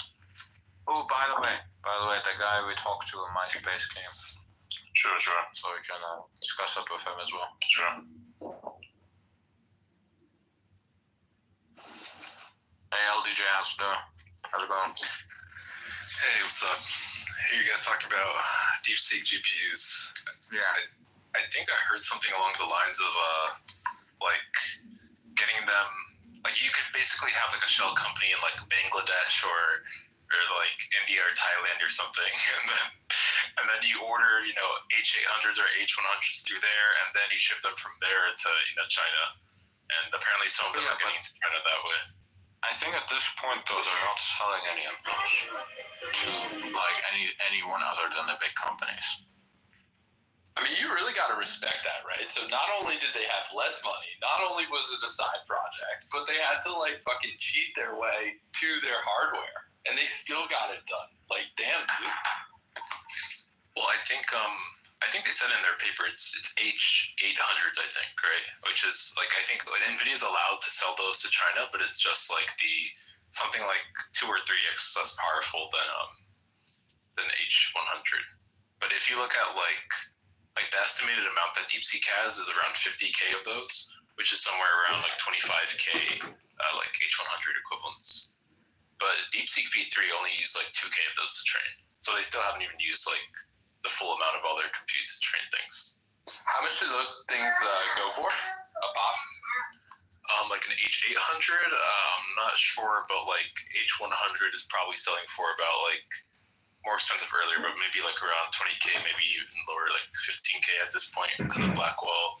And then maybe H800 is like, I don't know, 10K.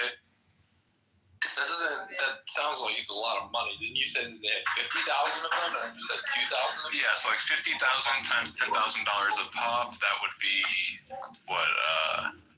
Here, I'm just doing the math right now. 50 million. Yeah, 50 million. Yeah, which is about what they said, $50 million of a GPUs. Yeah, so yeah, that makes sense. $5 million to train. Yeah, and then like when they say like the training cost, that's basically calculated as like the going rate per hour for like if you were to rent one of those GPUs, and then how much that total training time was.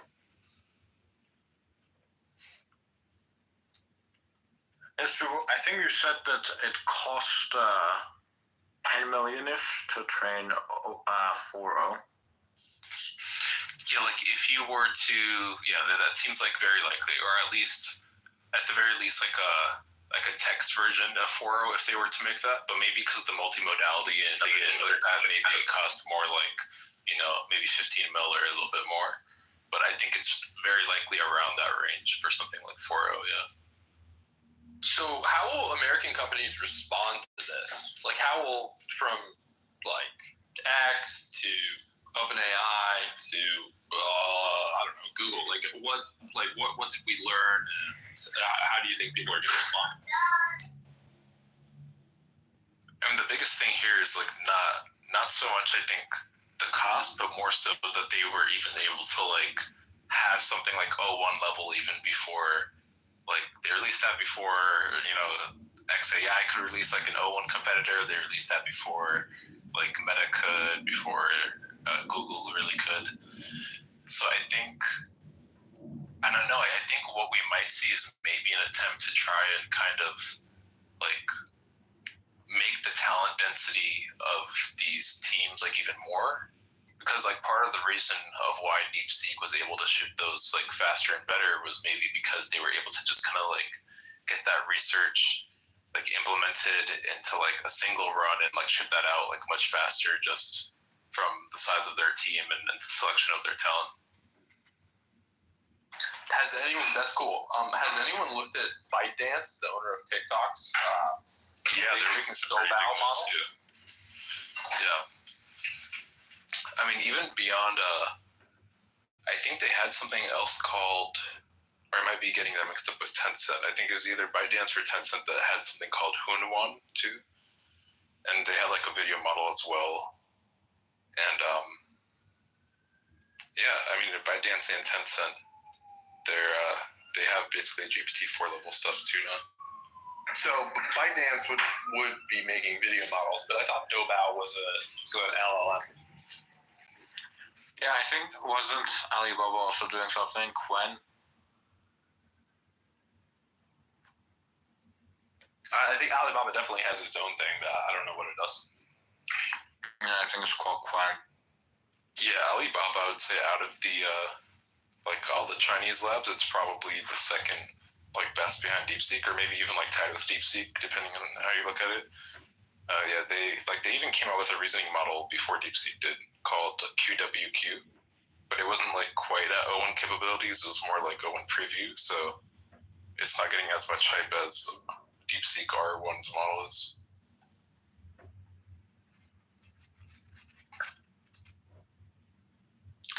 This naming convention from OpenAI is going to be the death of it. What the fuck type of bullshit is this? O1, O1 Pro, O1 Mini. No, you know what's the funniest thing? When they were asked, they were asked in a Ask Me Anything, what does the O in O1 stand for? And they said OpenAI. Oh my god. And then somebody else in that same Ask Me Anything, they asked the OpenAI staff, can you guys come up with better naming conventions? And like it was like Sam or somebody else responded with no. I swear they're giving Microsoft a run for its money. Why can't it be like a normal company and just make everything they launch be part of an acronym that's something like appropriate or sex related? Yeah, like Tesla. Sex related. Or just keep increasing the number, like RTX 3070, 3080, 4090, 5080, 5090. That's what So this is something I heard from one of my friends, right? And let's just say they know something about OpenAI. I mean, so they. Hold on. You gotta protect your friend's life. Okay, I'm not talking about the same person, I think. Oh my god. Okay. Yeah, let's just say the how they show the public about the naming convention, like as if they're dumb. I don't think that's the case. So it seems like there could be some kind of IP conflict with some other company. So, for example, they did not have O2 because there was some other company with the same name O2. That's why they skipped O2 and went with O3. Yeah. So. So I know there's a rhetoric about what's O2. Oh, is that the fucking data company in the UK? I forgot. Yeah, it's like a British telecom company. Yeah. I think I remember when I was living in the UK, I had O2. I think. Yeah. Anyway. Yeah, I mean, like I think in that case, like the reason they skipped from O1 to O3, like that's the reason. But like, I think for much of their other stuff, I don't think they're constantly running into trademark things that like end up messing up their like naming convention. I think it's just like a lot of the other things are actually just a genuine bad naming. You could name like you have so many different options. Like there's definitely not trademark cost. It's just bad branding and naming.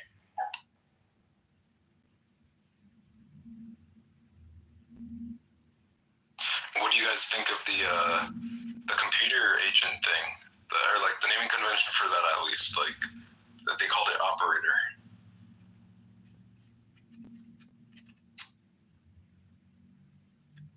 I haven't used it yet. Is it functional, or it just barely works because the operator runs into some login screen that it can't navigate, and then like you have to do so much hand holding that it makes it. I just meant like the naming.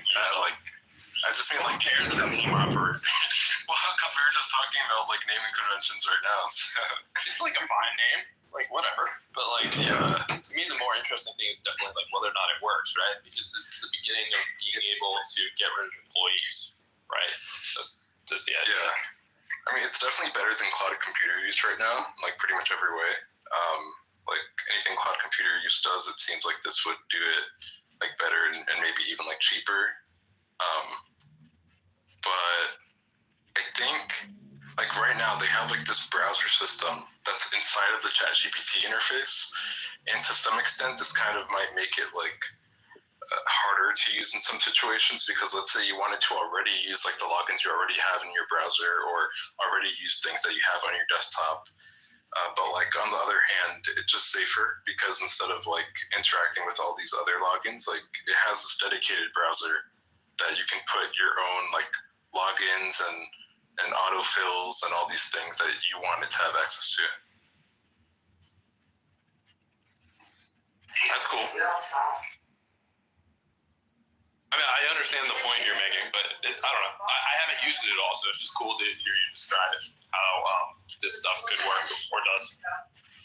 Yeah, I mean, like right now, I think most people probably like if it was made available to every ChatGPT user today, I think the amount of people using it like a month from now, like actually for the sake of useful stuff and not just like to try it out, I think probably wouldn't be that many people using it like a month from now, but I think it will improve a lot over like the coming month, just like the O1 models and O3 are. Yeah, I think we'll see a lot of improvement over this year. Do they have like enough talent left over? I'm not too familiar with AI talent, but it seems like a lot of the names that I know, and not saying that I know a name means that the name is someone who's smart and can drop good AI code, but like, do they have enough talent to like keep going, or they're actually starting to be short of talent given all these people have left open AI? In my opinion, the talent stuff has been pretty overblown. If you look at the actual names of people that are like the lead researchers, like on like the actual projects, like on GPT-4 credits and things like that, like it's been like a very small portion of those names like actually contributing to stuff that I've left. It's been like some like I mean, Ilya was probably the single biggest one that left. That's like a big name. But yeah, like a lot of the main people, like I think really pushing stuff, like a vast majority of them are still there. Who runs product for them?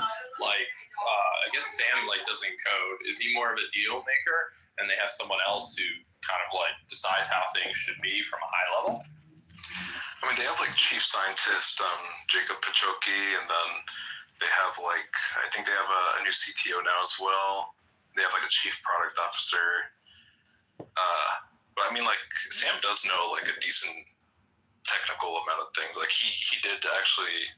I'm pretty sure he like went to Stanford for computer science. He has like coding background in some sense. But yeah, he's like not like this cracked like AI researcher, but he probably knows enough to kind of like understand what kind of decisions should be made roughly high level.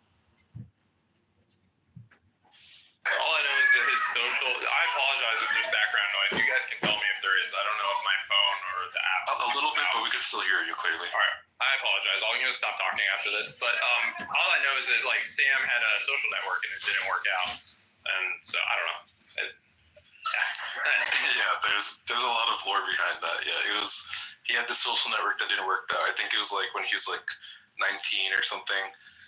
And that was like the first batch of Y Combinator, which is like the startup accelerator.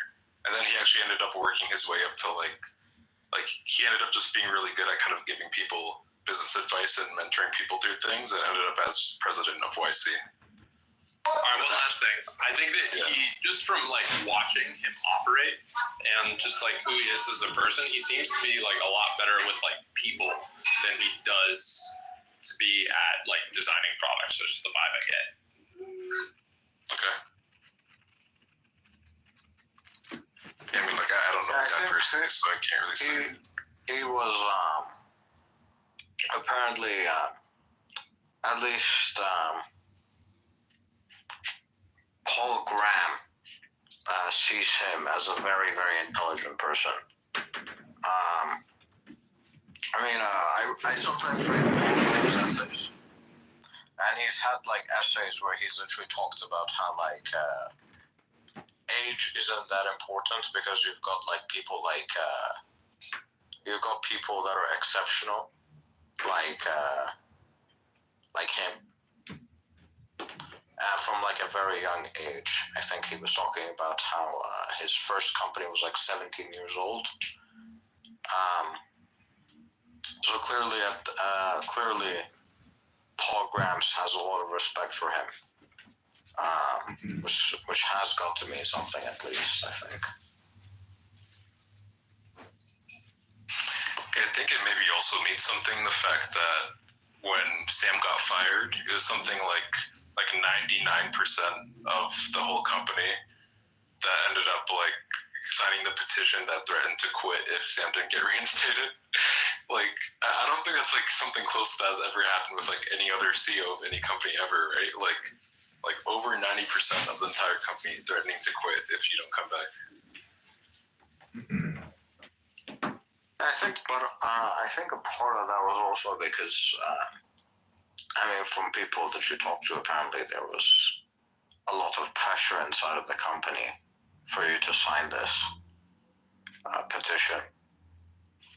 Yeah, that's probably true as well. Like once it gets past like something like 50 or 60% or more, then it's like once the majority are doing it, then you kind of look like the odd one out if you don't sign it. I think it's easy to kind of resist it when it's in the majority, but if it's like an overwhelming majority, people kind of give up. Yeah. Do you guys know what Mira Murati is up to? Probably ayahuasca. I don't know.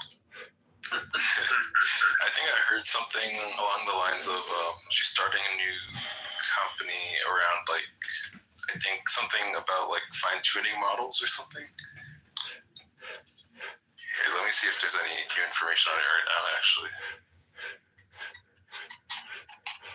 Oh, she actually hired, I think, somebody from OpenAI who had the title of like head of special projects. And then she hired that person apparently from OpenAI, or like he left to start with something else with her. That's an interesting title though, head of special projects.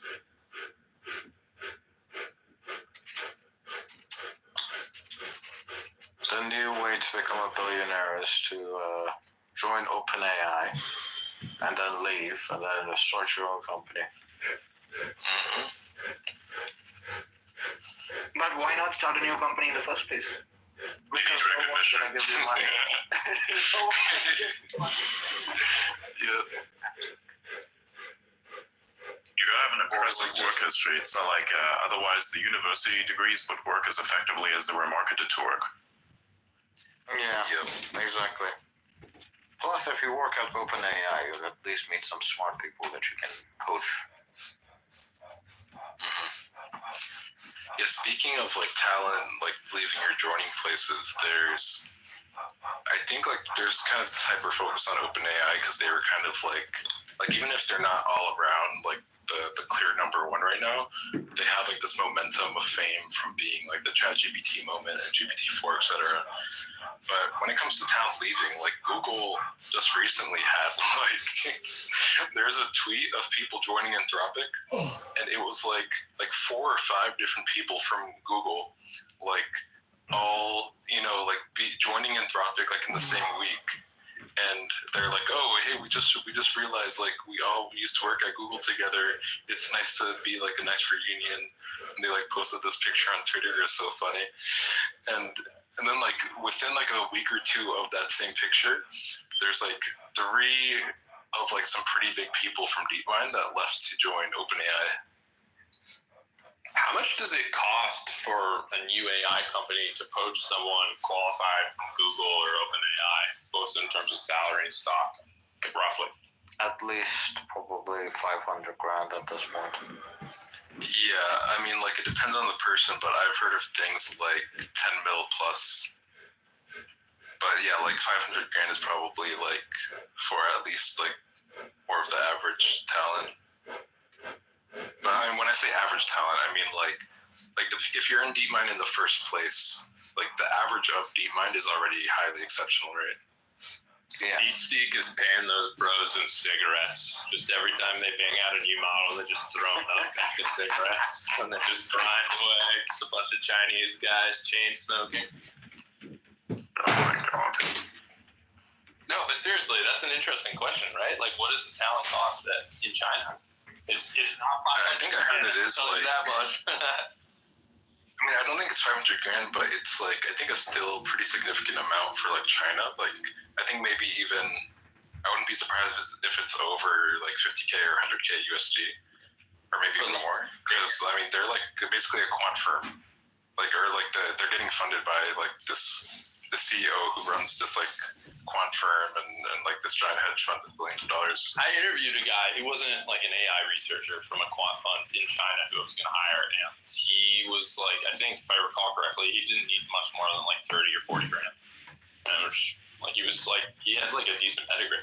So just one data point, but there you go. Yeah, I mean, it like in some circumstances it makes sense if like the person is literally somebody who already had a successful career. Maybe they already have like a good cushion of like investment or savings that they're on, and they're like they just kind of care about like the passion of working on some cool new thing and don't really care that much about salary. Maybe, you know. You get that Elon discount. Yo, I get to work for Elon. So if it's 500, whether it's 500K or $10 million, like what's the typical breakdown on like salary versus stock in that, or is it just like too hard to say because it depends on valuation, all that stuff? Salary on the 500K, I would. Sorry, salary. Yeah, go ahead. It rarely does the salary go above 250, 300K. So like, no matter how much somebody's making, you're gonna see 200, 300K salary. Depends on the company, but yeah. Yeah, I would generally agree with that. Yeah. Like yeah, Netflix, for example, gives you the option to like literally take your salary and whatever the fuck you want. You want all cash, you can take it all cash. Yeah, what I've heard is something like 350K with 200K stock. Like that's what I've heard is like somewhat. And always the same thing where it's like 4 years, 1 year cliff. I forget how to say it, but like, depends on the company. Depends on the company. Yeah, like vetting. Yeah, like vetting over time. Like investing over time. Yeah, you don't get it all like immediately at once. Exactly. 4 years is definitely the most common, but it's not that common. Yeah. Amazon. Yeah, I think with like these. I know Amazon. Yeah, sorry, you go. I know Amazon does like 5% upfront first year. So you get 5% of your stock first year, and then every other year it's kind of like it's significantly more after that. Yeah, for like certain poaching deals, they might even do like some type of sign-on bonus, but in the form of like stock. So like your immediate like stock investment is like significantly more than maybe it would otherwise be if you weren't being poached.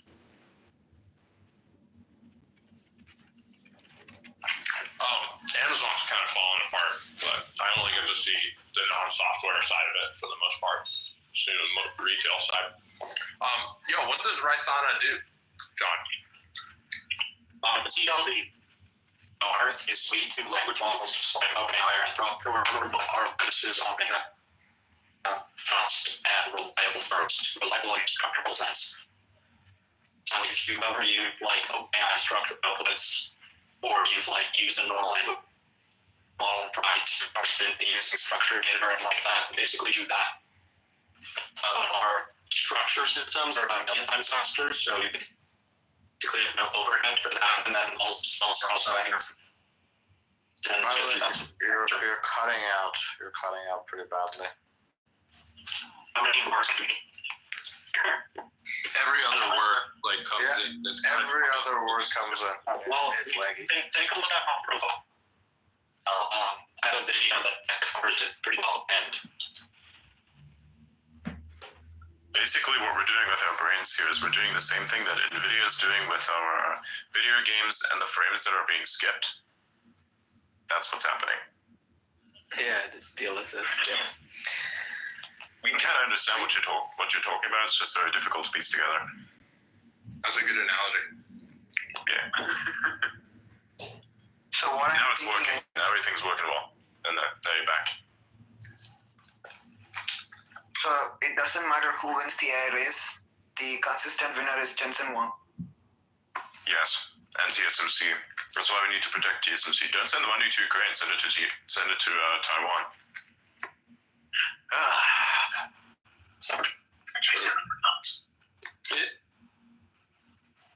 Well, why not bring Taiwan to the U.S.? What do you mean? Make it a U.S. state? No, we should like we could dig out the land surrounding Taiwan and actually like transport it on like across 10 different aircraft carriers, bring it to next to Florida. Boom, done deal. Exactly. I'm sure China would be cool with that. 100%. We need to call in the monkey god from. We need to call the monkey god in from Indian mythology. He's gonna lift the island up and bring it straight here. That's a real thing, by the way. Go look it up. Do you mean God or do you mean Wukong? The Wukong guy? I don't know. I forgot the name, but it's definitely not Wukong. Siraj, where's your mount? Siraj, do you know what I'm saying? Do you know what I'm talking about? What's the name of that mythical thing? It's called Hanuman, but I'm not a Hindu myself, so I don't have expertise in the subject. Right. I just needed to know the name because I don't know. Yeah, it is Hanuman. Yeah. Yeah, so we're gonna have to Hanuman fucking Taiwan. Just take the whole island and ship it to US. Put it right there next to, put it into the Gulf of America. It really does belong there. We just got to make sure that the depth is right. Otherwise, the whole thing is going to be underwater, and we'll have Atlantis V2. We don't want that. But yeah, sure. It would be an epic battle. Like the monkey god from India shows up to do Taiwan, and then the monkey king from China is like, not so fast. And then you have the crazy monkey battle from Taiwan. That's pretty funny. And then once we put it into the Gulf of America, if we make it just U.S. territory, then we don't even have to give all the people visas because the people on the island will already just technically be residents already. Yeah, like Puerto Rico.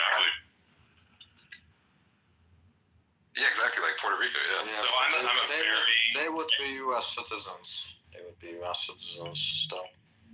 I'm like a highly expert trained racist. And Siraj, what is your last name though? Isn't it your last name? No, it's my dad's name actually. Well, he's on. No, yeah, I'm not very religious. Well, he's your dad, though. That's yeah, him neither. Oh, it's like atheist, or does he believe in something? Fellow racist. I would say maybe agnostic. That would be more accurate. But atheist for, I would say, practical reasons. So I don't get into rabbit holes every day. What about you?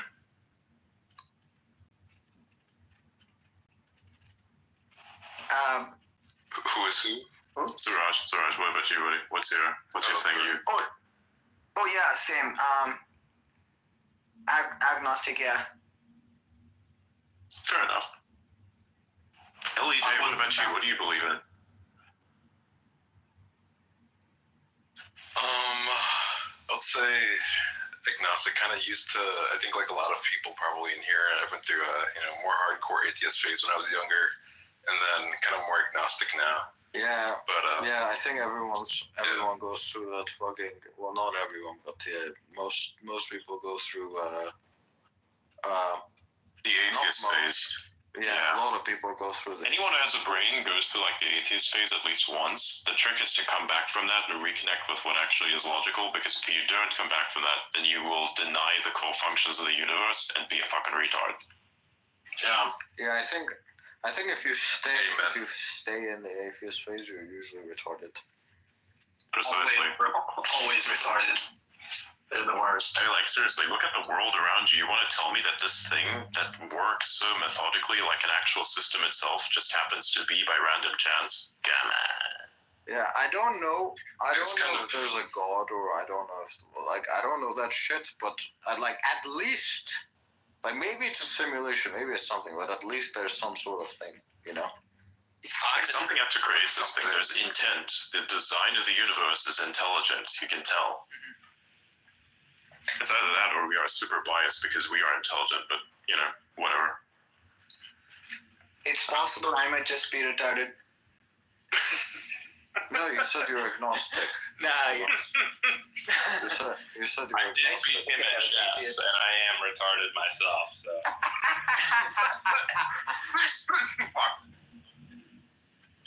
I mean, what's interesting is around SF, Silicon Valley, there's kind of a bit of a growing Catholic mysticism vibe. I think John, you might know kind of what I mean, but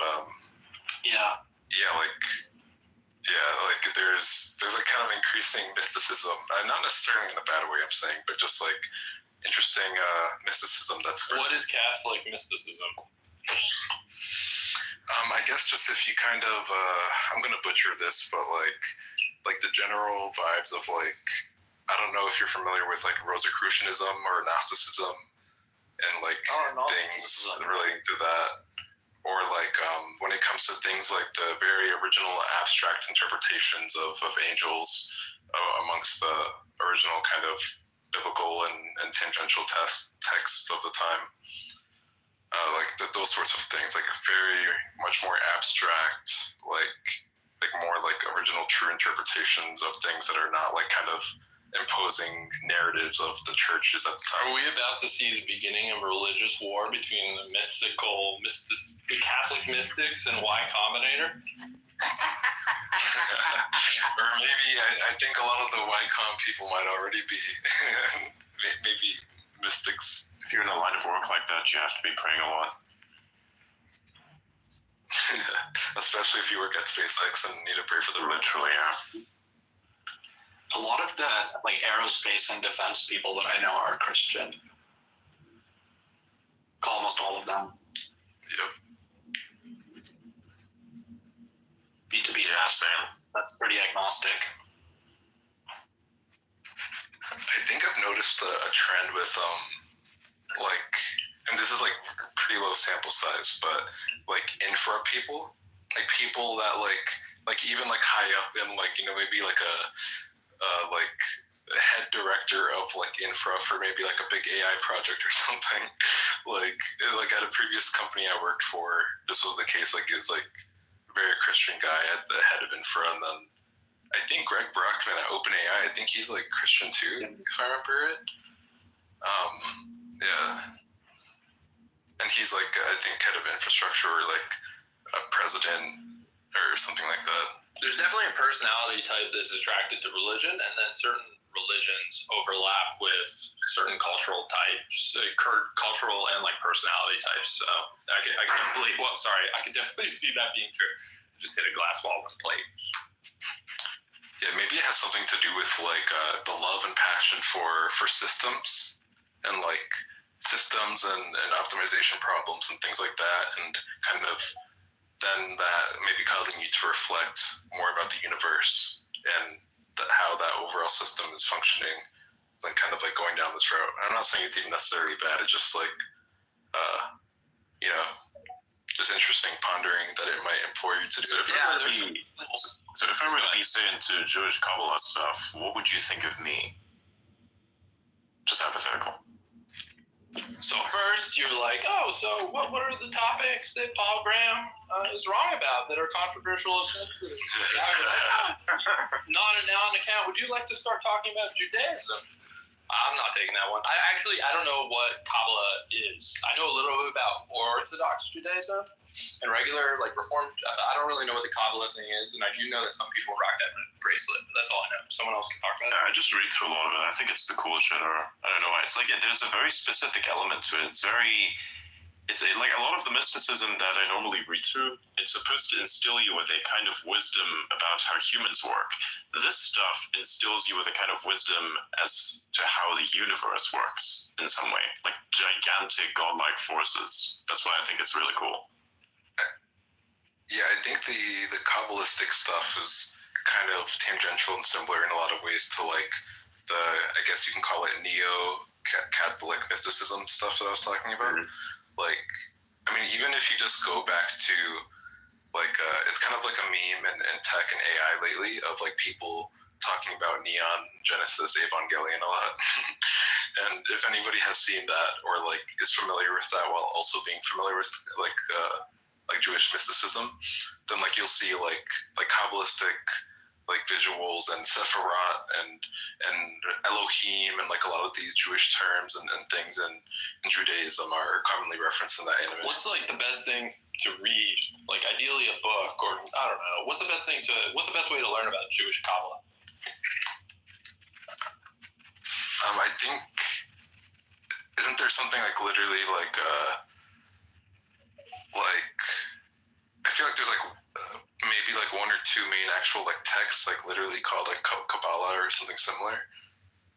I mean, maybe Adrian, you might know more. I kind of just I'm scatterbrained about it. I read a lot of studies.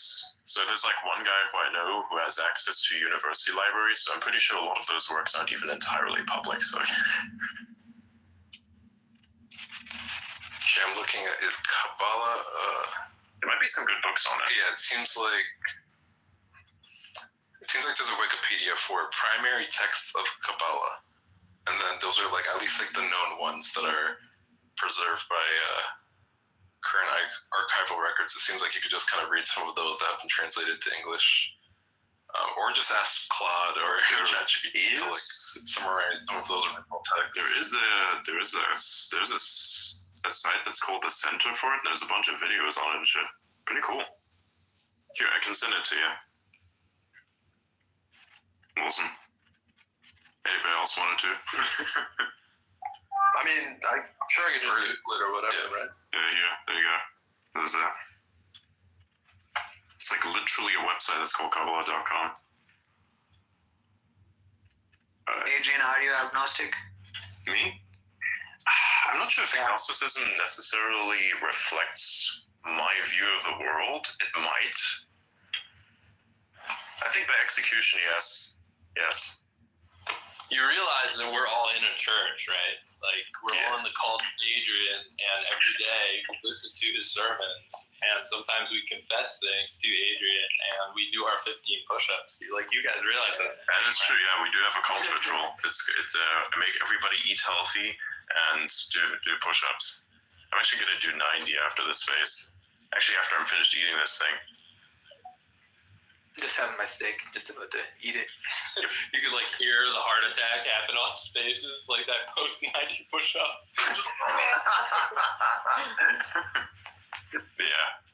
Speaking of religion and ideologies, what do you guys think of Don't Die? I feel like most of us probably agree with the ideology. It is olive oil. Oh boy. Ladies and gentlemen, he's about to tell you about the olive oil mafia. I'm not going to talk about the olive oil mafia because I don't want to hit the bottom of the East River. But he's vegan, and I don't know. I'll just leave it at that. Yeah, I think, look, here's the thing, the don't die thing, I understand that. I believe also in optimizing human health to the point that you can live as long as possible. I don't want to die personally. I don't know what comes after. Maybe it's that I fear what comes after, but realistically, it is more so about the fact that this world is extremely entertaining and I don't want to leave it behind. So I kind of just want to keep going as efficiently as I can and as effectively as I can. Like if I'm sitting there as like a fucking vegetable and I really can't be doing much of anything with my life, then that's kind of not how you want to live. So purely from the perspective of being fit and being able to move around at least, yeah, that's something that I'd want. How he's going about it, I think is completely incorrect, however. Like he needs to do things to his body in order to sustain a very counterintuitive diet that is just not realistic and not even necessary, because he's going off of Sinclair's work, which is fundamentally incorrect on multiple levels. Also, it's like purely rich people food, by the way. Yep. Yeah, I think like maybe the best argument for it though is along the lines of like, you know, maybe not going as hardcore and like in the specific direction that Brian Johnson is, but the overall sentiment of Don't Die, I feel like even if you do enjoy, let's say, eating fast food and doing this and that, and like if you ask such a person, hey, would you rather eat fast food and this and that rather than be dead? And they most definitely like say yes. And like if you want to actually maximize the amount of time that you can eat fast food and do this and that, then like you should just try to at least survive till like, you know, a longevity escape velocity, assuming that you at least believe that could happen. And like at least make it to there, and then you could do whatever you want. Then you could spend hundreds or thousands of years eating fast food, and like you don't have to worry about dying. You know, just try to. Yeah, but I don't think he's wrong about it in the right way. Exactly. He's talking about being fucking vegan and measuring nighttime erection time. Bro, imagine you're like the fucking... Well, okay, to be fair to the taking fucking blood from his son. Dude, imagine that your father fucking like doxes your nighttime erection data on the fucking internet in front of millions of people. What the fuck? Sorry, can we discuss that? Yeah. I mean, okay. To be fair on the vegan point, real quick, he has like emphasized a lot that he doesn't like encourage people to necessarily be vegan and stuff, and he just but he like in a lot of brings things in bullshit okay, we have pretty clear evidence at this point that fucking seed oils are very bad for you. And he brings up he wrote like a whole thing that was completely incorrect about how seed oils are actually good for you. So I really? I haven't I can talk about that a little bit because I think he wrote that right after I said that I was gonna test his olive oil. So I said, hey, I'll test 3 olive oils because I was worried that some of the olive oils I was eating was adulterated with seed oils, and then a bunch of people, it wasn't even on my radar. I don't care. A bunch of people were like, oh, test Brian Johnson's. And then, he got tagged over and over again. And then within a couple of days, he wrote this, long thing about how seed oils aren't that bad. But then I did test his olive oil, and there's a post on my profile that you can read. And it is within the range of what the International Olive Oil Trade Organization considers to be extra virgin olive oil. So just wanted to put that out there. Based. Does it have any seed oils or no? I wasn't actually able to figure it out. There's an extremely wide range of acceptable values for things like oleic acid, linoleic acid, and these things called sterols. And I could send you the data. So what happened is I didn't want to test it in Italy because I was worried that an Italian lab would not give me an honest result because I heard rumors that I don't know are true or not about basically the Italian mafia running a fake olive oil scam. And so one of the kind of the reasons for this assertion is for example, this year olives had I heard a pretty bad harvest globally, but you won't necessarily see a decline in olive oil supplies and stuff like that. And so a lot of people think that olive oil is adulterated with seed oils, whatever. So I was like, okay, I won't test it in Italy.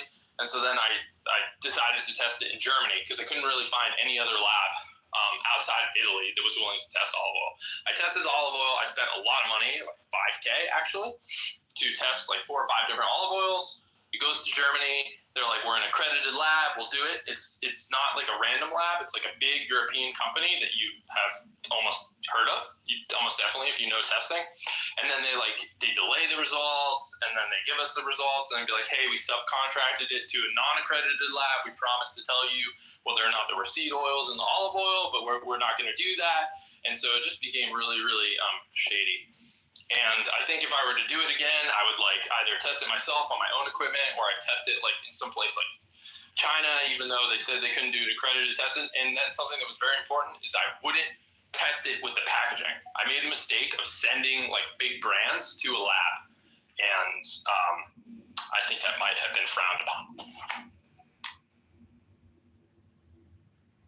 So I'll put the post in the conversation so you can see some of the data on that.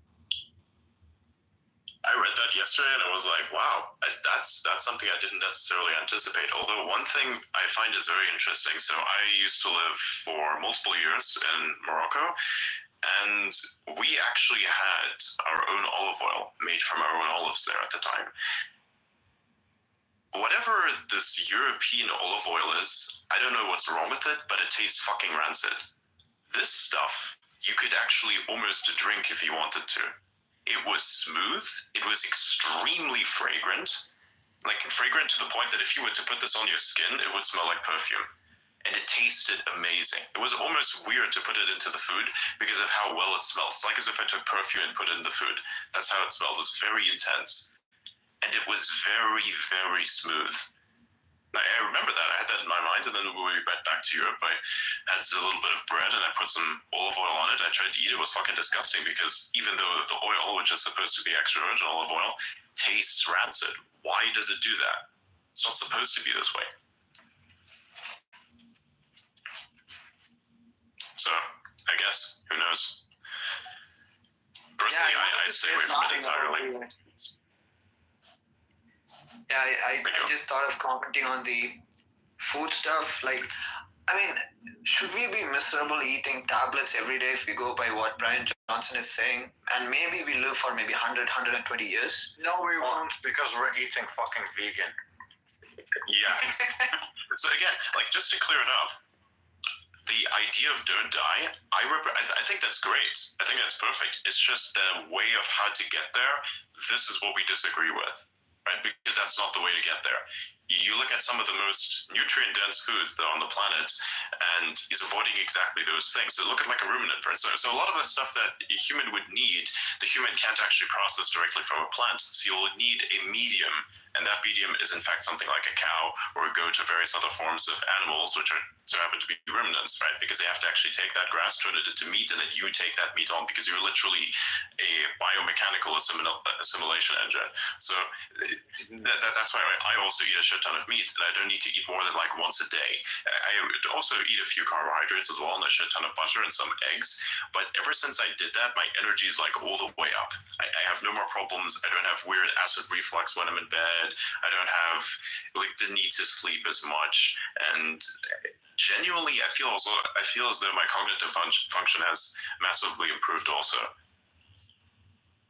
You will actually die on the vegan diet if you do not take supplements. Like, exactly. There are no plants that you can get vitamin B12 from. And keep in mind that this is something where we have actually bred plants to be this effective.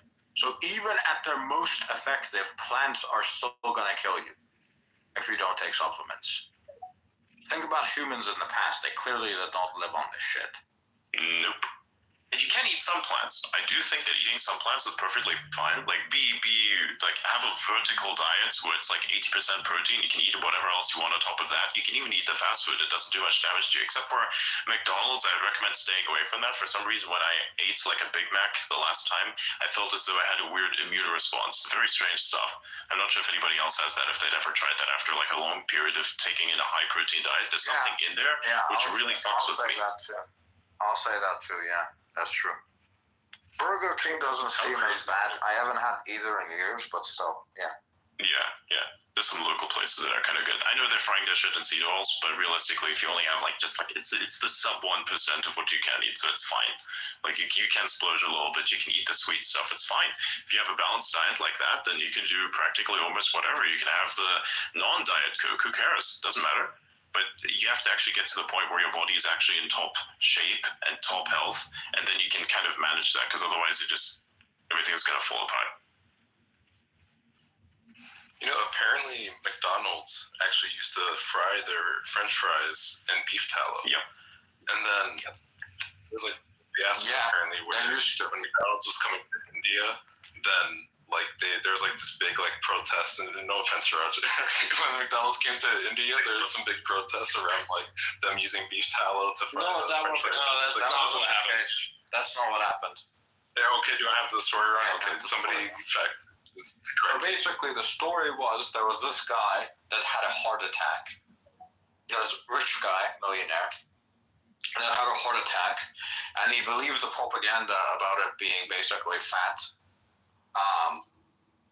So he went around the country basically trying to force restaurants to switch from fucking animal fats to seed oils because he believed those animal fats were healthier. That's basically the story.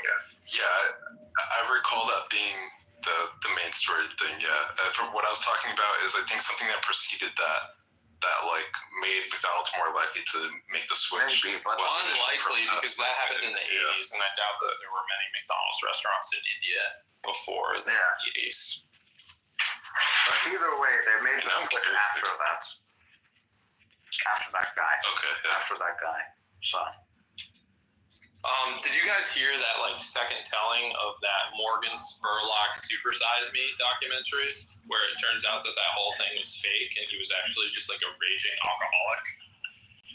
I think it was kind of like confirmed that it was fake, like even way before then. I mean, maybe it just wasn't widely known, but yeah, like there's journalists that tried to get like Morgan Spurlock allegedly had written notes down of like exactly his like caloric intake of each day and exactly what he ate. And then when other journalists tried to like ask him for those records of like all those notes he wrote down, like he would never give it to anybody. Wow. Me when I lie. But like all just the whole like in the documentary itself, like the methodology is just kind of like somewhat obviously flawed when you look at the fact that he like literally forced himself, like even if he wasn't hungry, he forced himself to have like at least this amount of stuff for each breakfast, lunch, and dinner, and like made sure to supersize me for each thing, and then he framed it in this way as if like the average American is going to do exactly what he was doing in that documentary. It's like, yeah, like obviously if you eat just 2-3 times more calories than you're supposed to of literally anything, like you're gonna have a bad time.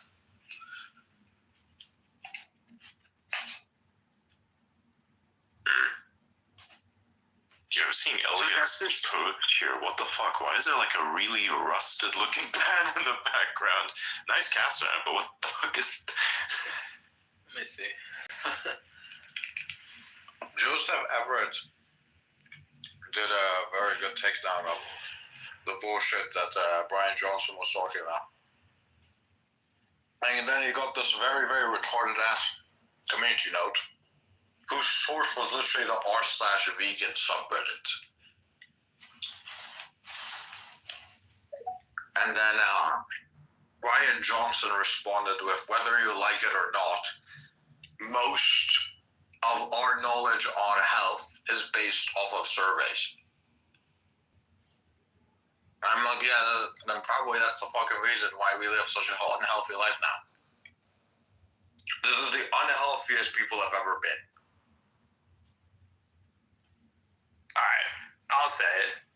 I'd met Brian Johnson briefly, just briefly, in a very short interaction. It was not a positive interaction, but I may have just been misinterpreting something, whatever. But the dude has scars behind his ears. I could be wrong about this, and it could have been me being far away, but he has scars behind his ears. Correct me if I'm wrong, go find a picture behind the ears. But that plus veganism, that's all you need to know in my book. Well, yeah, I'm confused. Those like scar behind the ear signify like a specific thing where you get them from a facelift. Oh, thank you for that context. All right. I was starting to think that he's about to make a lizard people joke. Jesus Christ. You never know with me. I would say too. I've spoken to Brian Johnson on a couple occasions, like in spaces and stuff, and and I have some mutual friends with him. But he seems like a pretty cool guy. I don't know, to me, but like I know, like yeah, like I don't agree with the veganism thing, but the main things he tries to push is really like 90% of the stuff he says: don't die, get good sleep, like. And mostly basic stuff like that, which just most people don't take seriously enough, but they should. Yeah, I think I'm sorry for interrupting you, but I totally agree. I think probably on balance, it's really great that he's bringing attention to health and how you can have better habits. But as others said, it would just be nice if some of his scientific-oriented recommendations were better. You know, that's it. Yeah, sure. Yeah. So, Auda, you mentioned that Brian Johnson is using a study from one of the professors that go to Stanford or something? I think somebody mentioned something about Sinclair. David Sinclair. He doesn't go to Stanford. He's Harvard professor. I think it was maybe Adrian that said something about Brian Johnson and Sinclair. Yeah. He was using his science. He's using Brian Johnson is using David Sinclair's methodologies.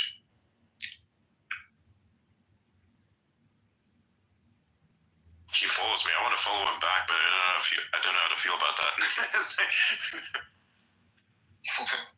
Wait, who? David Sinclair or Brian Johnson? Yeah, actually, he did that. I was like, it was like, this guy's the antithesis of me. Do I like? How do I deal with the antimatter? You know. By the way, just for context, would you really call him the antithesis? Wait, can we go?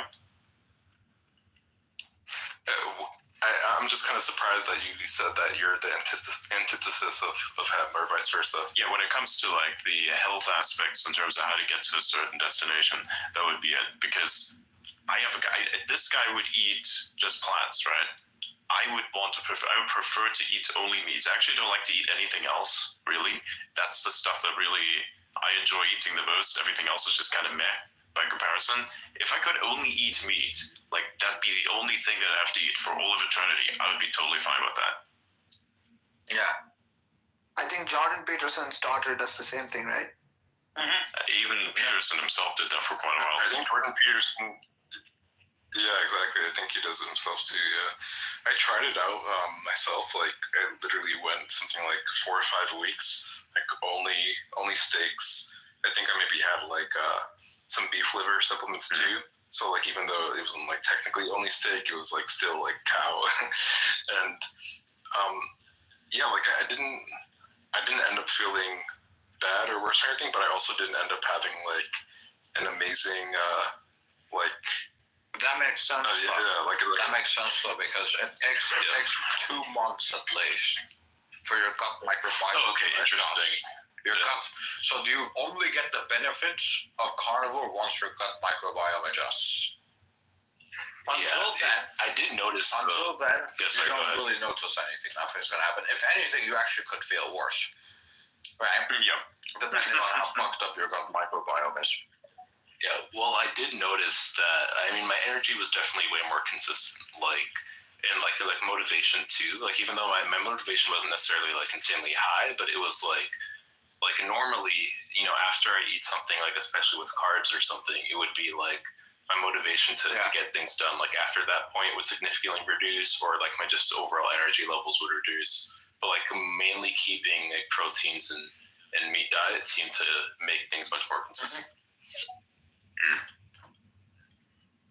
Also, for me, I don't really do carnivore. I just eat like I said, I do eat other stuff with it as well, because I like to just remain balanced and be kind of adaptive as well. Because if, let's say, for instance, I travel and I just need to eat because otherwise my body's going to feel like shit, I want to eat something but not eat too much at the same time. So I have to be able to basically take on a food that is not necessarily consistent with my diet, but definitely is part of it already. So that's kind of why I'm doing a more balanced approach. And I feel really good about it too. And to an extent, I think you need a few carbohydrates as well, because otherwise you just need to eat like a shit ton of meat, of course, right? But you need the carbohydrates somehow as well. I kind of feel like that works out because it's what the brain consumes, like in terms of energy. So yeah. Adrian, I have a feeling. I mean, I think we probably have to invite Brian Johnson to the space and then have a live debate with him. I mean, actually, that wouldn't be bad, yeah. Because he says he's all about numbers and science, and then he's ready to debate anyone, right? I know 2 people that would be amazing to bring on. I think the conversation honestly just might go in a direction though where he ends up being like, yes, I agree that, you know, this might not be the most optimal thing for everyone, but I try to make it clear already in my videos that this is just what I choose to do, and I implore people to just choose what they think is best for health. I feel like it might just come down to like a conclusion like that. That would make sense, because you can't really argue your way out of this. Like, what he's doing is possible, but only in the way that he's doing it. However, there's a better way to do the same. Like, you want a specific outcome. You can go about it in the most complex way possible, which is unnecessary, which is what he's doing, or you can go about it in the very simple way, which is what we are doing. The outcome is going to be roughly the same. Just one costs more than the other, and probably puts your body through a little bit more torture. Like, I'm a simple person. I want to eat simple stuff, go to bed, stay up late if I need to. I don't want to fuck around with any of that shit. I think the problem with Brian Johnson's stuff is, not Brian Johnson, David Sinclair's stuff is, a lot of his work is based off of fucking mTOR, and he has this belief that constant mTOR activation is basically going to lead you to die sooner. A lot of his theories and a lot of his work is based off this. But the problem is, this is an underlying assumption to which there's no strong evidence for. His theory is that a constant mTOR activation is gonna, lead to you dying sooner. But yeah, he hasn't provided any good evidence. I have not seen any good evidence for this. This is just something he's assumed, and then everything he does is based off that. Do you guys believe in just the general concept of an eventual longevity escape velocity? And like for those unfamiliar, that just basically means eventually we would reach a point at which medical science is advancing and accelerating at a rate at which the amount of lifespan extension you get per year is more than the time of a year passing. So like for each year that you continue living, your lifespan, your expected lifespan actually increases by more than a year. I think that's possible. The only problem is at some point you'll reach this issue where you'll have to replace a lot of things in your body, and potentially also with machinery. There's no telling what that's going to do exactly, because there are parts of our body that are somehow connected biologically, that if we somehow disrupt that, there could be problems. So perhaps you'd have to go all the way to the brain part and take your brain and put it into a robot. And when you do that, the only thing that you then have to do is make sure that you can somehow renew the brain matter, as in just like exchange stuff that's dying off, or stuff that's being copied improperly, like just from a cell perspective. And at that point, you're just ending up with the ship of Theseus problem, where it's like, are you sure this is still you? Yeah, I don't think it's possible. I think at some point your brain's just gonna start rotting. I think, I agree with Adrian where it's like a ship of Theseus problem, but I think much more people are okay and consider it less of a ship of Theseus problem if it happens gradually enough.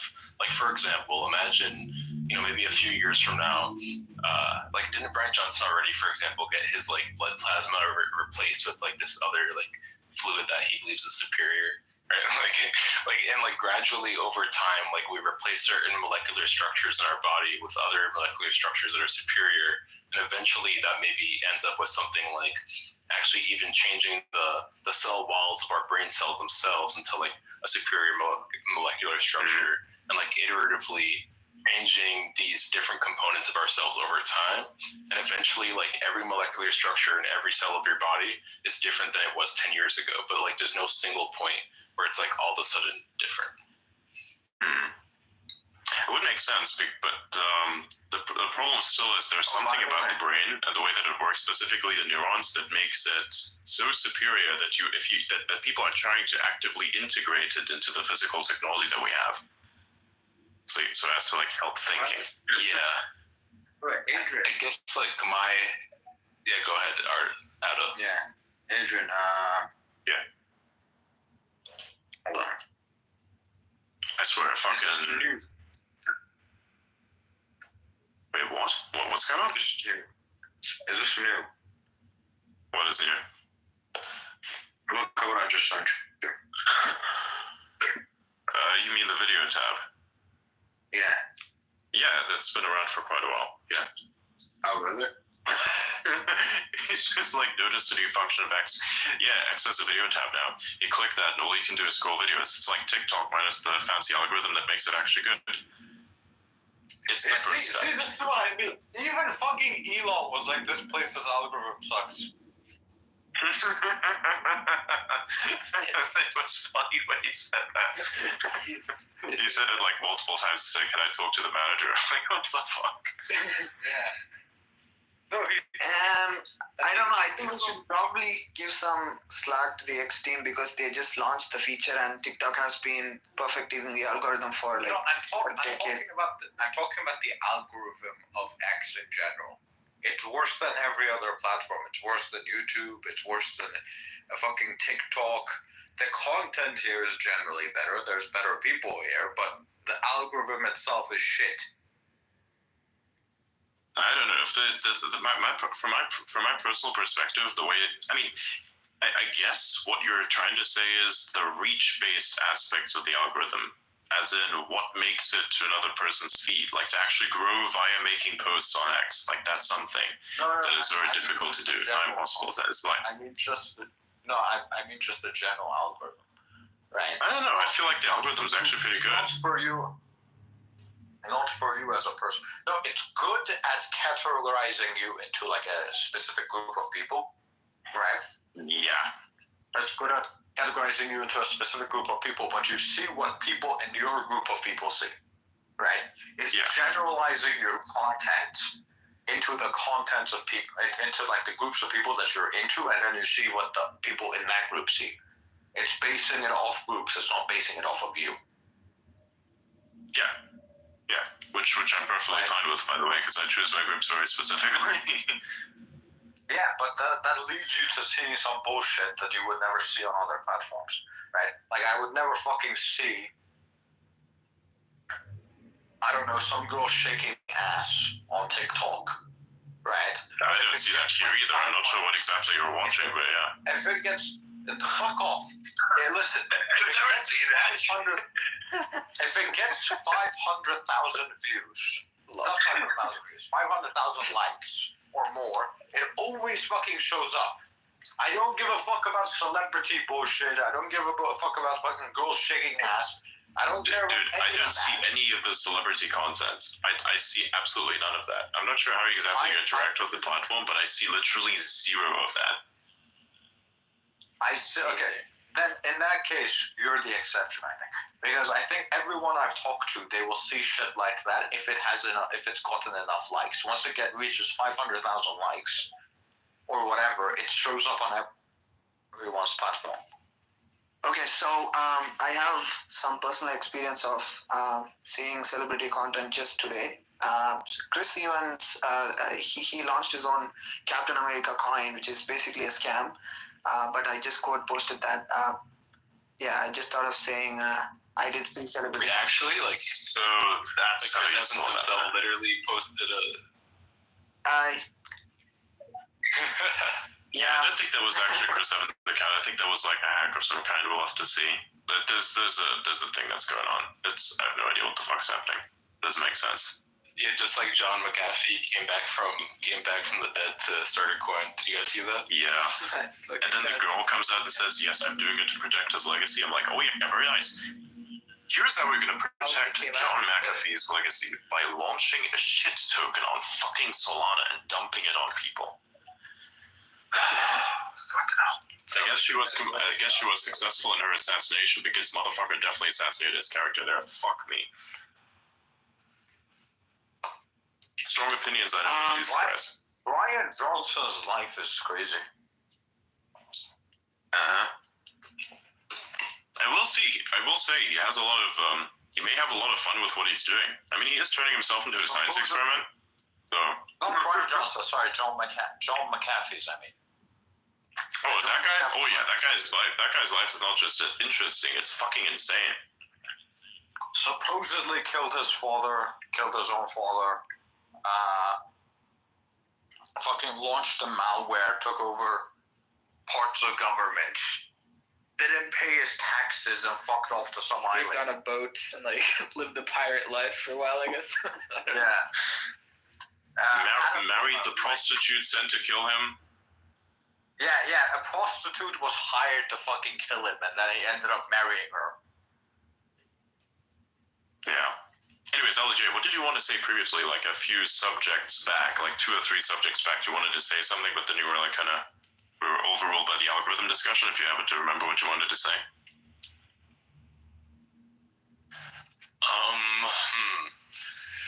Might have been what we're talking about. Okay, it's definitely after the Kabbalah discussion. Way after. Oh, hey, you may know this guy, Metaphor. He's real cool. I have about 10 minutes. To say hello. It's been a while. Oh, I think Mr. AI discussion. Mr. AI discussion. He's a crazy person. But what I was going to mention is, what are your guys' thoughts on longevity escape velocity? And right, that's what we were talking about, right? What will happen? Oh yeah, and then we were talking about how like at chip of Theseus, molecules changing over time.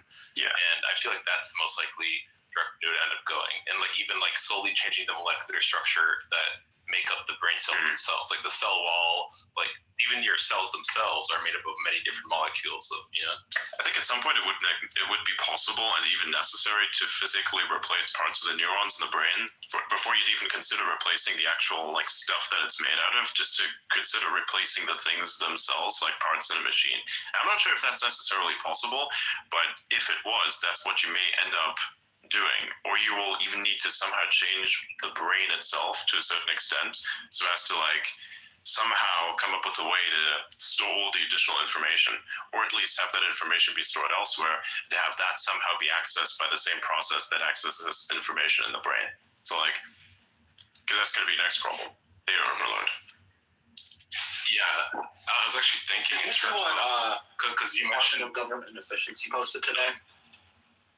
Yeah, they saved 420 billion contracts and DEI contracts in unoccupied buildings, so that's pretty cool. Yeah. And that was the first 80 hours, I believe. Yeah. It's a good start. If you could break it down. By the way, now Sorry, can you hear me? that Meta's here, I want to ask Hello? DeepSeek. Yeah, we could hear you, John. Yeah. Meta, what's up, dude? Can you, what are your thoughts on DeepSeek? It's a very interesting thing. Since you're only here for like 10 minutes, but like, yeah, what do you think about it? I think it's, do you remember when Bing had a really amazing search engine for a little while, and then Google started like making up articles with made up words, and then demonstrated that they were just like observing people going to the website, and then what link they went to later, and then they took them down, and it was very obvious they were just copying all their data. Do you remember that time in history? Not really, no. Not me personally. Dang, there was a Jon Stewart Daily Show episode on this. I can't recall when. It was a while back, maybe a decade ago. But anyway, it kind of described what they did. Pretty sure the same thing happened here. I think this is more of a reflection of a lack of great tackles on the OpenAI servers than it is major advance. Also, one of the co-founders of Scale AI has kind of said he's pretty sure they have like 5,000 H100s in China already, and he used those for this. Yeah. We were talking about like how exactly they might have gotten all of those. In the Middle East, probably. Yeah, apparently it's more like 25,000 H100s worth of compute apparently that DeepSeek has. Yeah, H100 equivalent is one thing, but if you have the actual H100s, then you can just literally run them all off. You don't really need to do anything. This may be... Yeah, when I say like... Sorry, I was going to say it's 50K H800s, and then that's like roughly 25,000 H100 equivalents. Yeah, but I think what the CEO is saying that they actually have 5,000. not equivalents, but actual. Oh, okay. All right. So like, I think this is more a commentary on how you can't really limit these things. And it's kind of... I think we had this conversation a long time ago, right? Like, do you want to have a closed model or open model? And I was just arguing that as soon as there's an open model, they're all open models, right? Like, it's not going to be very long until everything becomes open. The cat's out of the bag. They're going to put the cat back. At this point, it's just a race to hoping that somebody makes a good AI before inevitably somebody makes a bad one. Yeah, I think Meta is like a good force here too, because I mean, DeepSeek, when it comes to scaling up, like eventually you kind of have to scale up, right? Like even if, you know, DeepSeek V3 is open source now, if they don't scale up that architecture and that training recipe by 10x, 100x, another organization will, because, you know, other organizations already have access to that sauce now. I think what I found strange is just how good it is comparatively. It's like on the level of I wouldn't say necessarily on the level of Claude, but it feels about the same. Mm-hmm. Especially in other languages, which Llama fails at. So it feels like a more complete model in every sense, because it can do math, it can do other languages, it can do reasoning, it can do whatever you're thinking of. Yeah, I agree. I think the thing you have to ask yourself, though, is do you think DeepSeek did something different at an architectural level? Or do you think it just spent more money on it? I think. Well, they published a paper, like we could see. Yeah. But something that they did that was different was instead of having like a human hold its hand, they just made the AI go through a bunch of different possibilities itself, and basically come to see what type of reasoning got it to the best result by itself without any of the handholding. So the key thing here is DeepSeek used MOE, right? So Gemini 1.5 was the first public model to start talking about MOE. MOE's been around since 2010. So it's, again, these things have been around a long time. You were just realizing what you can apply where now. MOE is kind of a cheat code. The way I would describe it, like, the bitter lesson is the guiding principle for everything, right? Like, don't tell the model what to do. The model's smartest. The model knows better than you. So what you do with MOE is you just say, let's say we're going to instantiate a frontal cortex, and then we're going to instantiate a whole bunch of other cortexes, and we're going to have the frontal cortex decide which cortex the route belongs to. Traditionally, you would say, okay, this model's going to be good at science, that model's going to be good at math, this one's going to be good at humor, and you would route those yourself. What this thing does is just says, you figure out what they should be. I'm not going to say what the topic should be, you just figure out what they should be based on the user query profile and all that kind of stuff. This is really hard to train a model unless you have like access to some heavy query volume. So I would be surprised if like the paper is accurate, like maybe they got access to Baidu's volume, or they got access to what people are searching somewhere else, but they have to have gotten access to something to do MLE, right? Like the paper talks about what they did, but it doesn't talk about how they got some of the data. Well, they do have, like for Meta has a paper for a method called BTX and some other MOE research where they talk about some of these load balancing things like you're talking about, of like how to have the model properly balance, like which expert sections of the model are actually like being active like an equal amount ideally. And it seems like something that works relatively well is literally just having that load balancing be based on pre-training data. And so you literally just have it go through pre-training with like, okay, like have it optimized during pre-training to try and have each expert equally activated roughly, like roughly the same frequency as the other ones. And then you have this go through pre-training, and then roughly that also translates to them roughly activating at a similar frequency after pre-training as well. Yeah, I don't know that you want to do an equal balance for what it's worth. I think you just want to have high quality results no matter what the balance is. So you might have like a portion of the brain that's really, really good at biology questions, even if they're only like 2% of your traffic. But by partitioning that logic out from the rest of the brain, it performs better.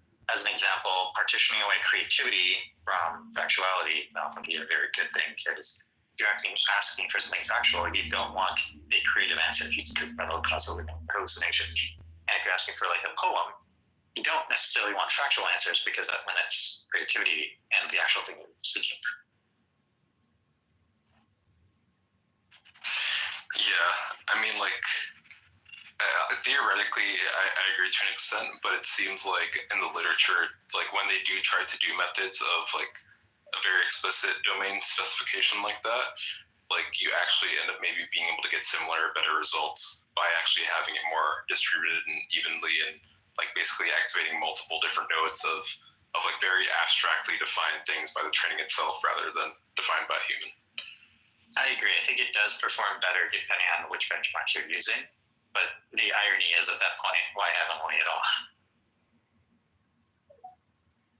Well, because it gives you extra training efficiency. Like for the same amount of loss, you end up needing way less training compute to reach that same average loss. Exactly, yeah. Then you're only doing it to load balance across chips. That's the only reason. And then the question is, does DeepSeek basically just use MOE to load balance across chips?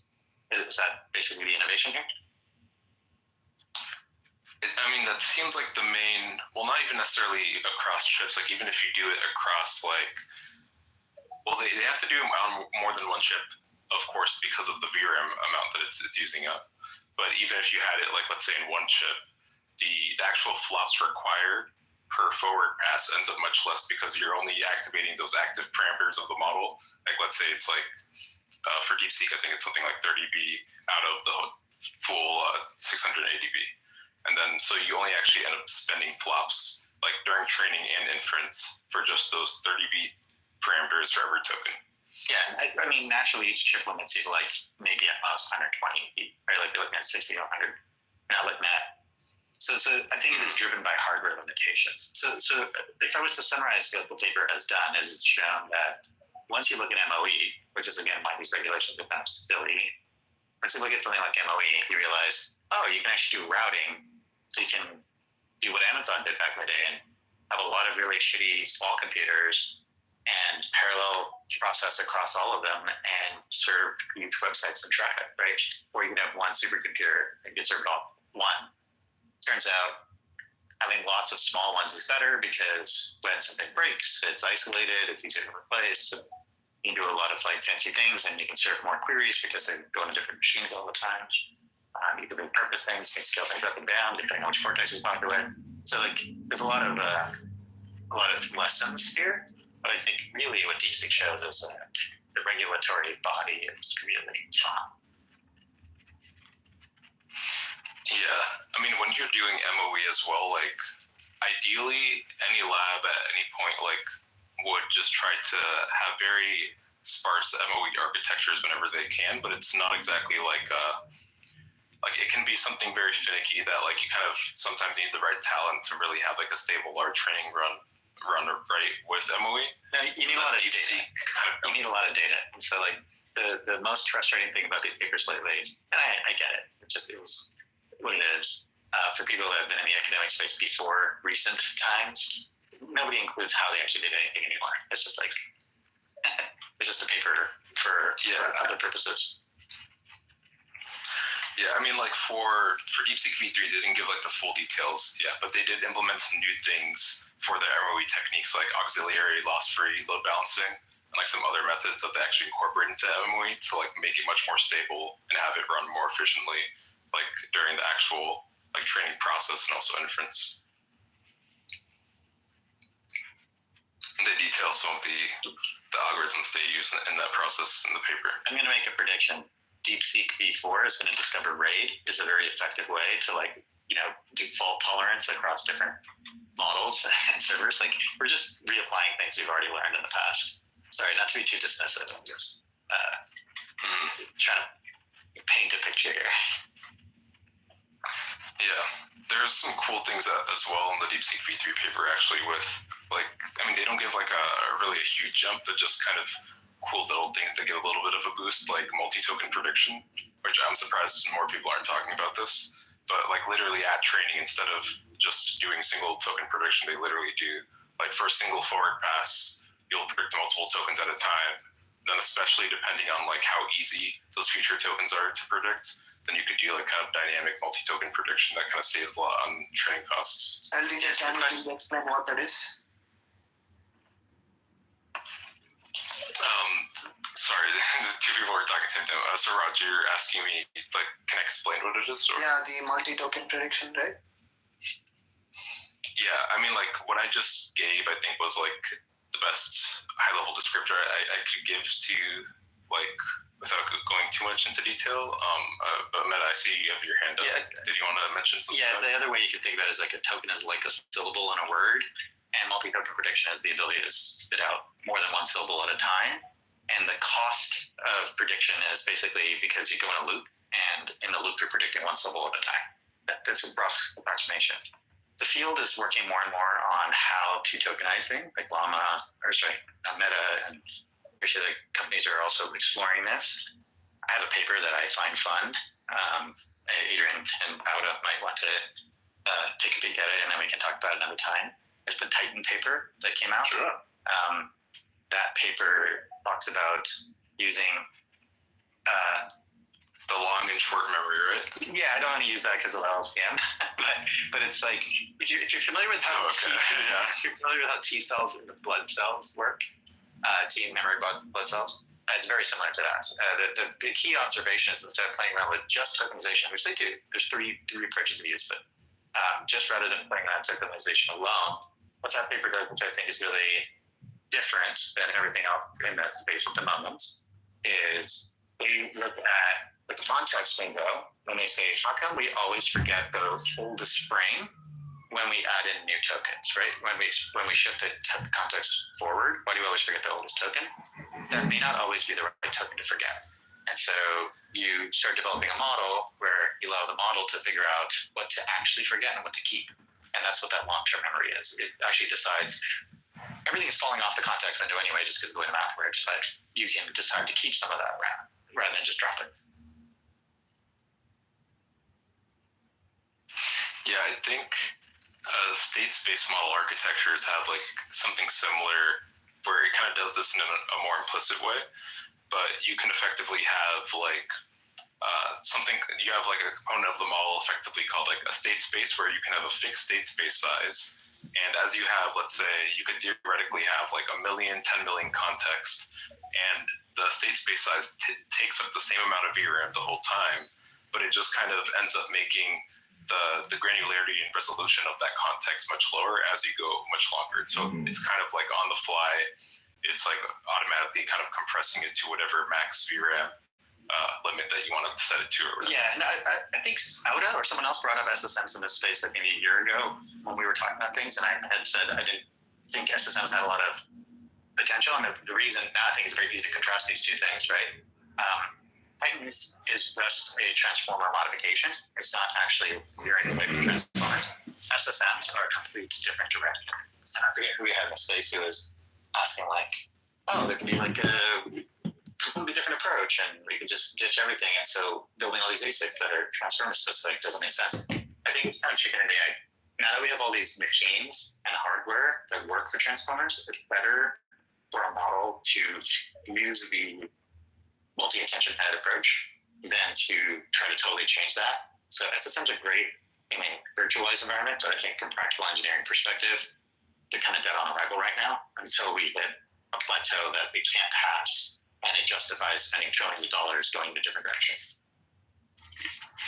Yeah, I largely agree. I think transformers are largely here to stay. I think like maybe some type of hybrid approach might be promising. Like for example, there is already models where you have like attention.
Sunday. Hope you had a great week. Just give me a call or text me.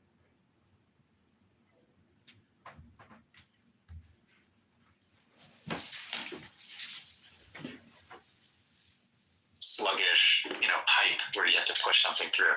It doesn't matter how fast you get past the light speed part, right? The distance you're going is far, cool, but your throughput is still limited by that sluggish part.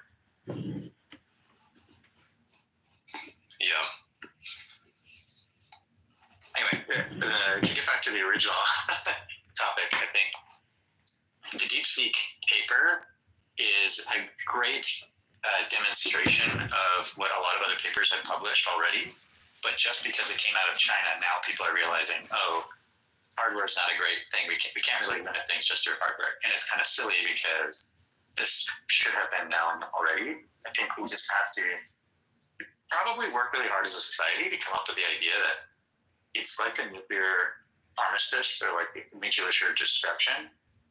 AI has to be done that way now. The cat's out of the bag. Well, I think Sam already pushed the cat out of the bag. we have to figure out mutually assured progress. Well, I think what actually does make I think what does make that significant though is the fact that it came out of China despite the fact that there are significant sanctions on ships from on China, and two, it's one of the better models. In fact, you could argue it's the best model in some tasks, and three, it's the fact that it's actually the weights are open and you can use it on your own computer if you want to, provided you have enough compute. I would argue all three of these are a symptom of China trying to demonstrate that they're in the race. They probably were able to spend way more on this from a dollar figure, and they've had way more time since Llama came out to do this. And finally, they probably don't have the same level of like scrutiny around using proprietary data, so they probably could have just used Llama as a teacher, used OpenAI as a teacher, and so it's a lot easier to catch up. It's so much easier to catch up, and then to supersede in a couple of domains that where you pick the benchmarks yourselves is very don't I mean, we had John on, but we weren't when he was saying it, but he literally he tested out every single one of the he had an issue with India. He was doing something with I think it was and CUDA. None of the CUDA was doing something with CUDA, and then none of the major models were able to fix this problem. And the one that was able to fix this problem was DeepSeek. That's pretty impressive. Interesting. I'm not sure. I don't want to speak with what the exact example is, but in general, I'm just going to say if you don't have a new approach and you're doing the same approach, then the only way you can make it scale is by throwing more money at it. Yeah, they also distilled their reasoning model R1 into the training of DeepSeek V3, and so that was something that also gave it like a significant, like I don't like to call it necessarily reasoning because it doesn't, it's not really applicable to all domains. But if you look at the like Math Olympiad scores, for example, for DeepSeek V3, like even though technically it's a regular chat model, it scores like way higher in something like Math Olympiad, for example, compared to like 4.0 or Cloud 3.5 Sonnet.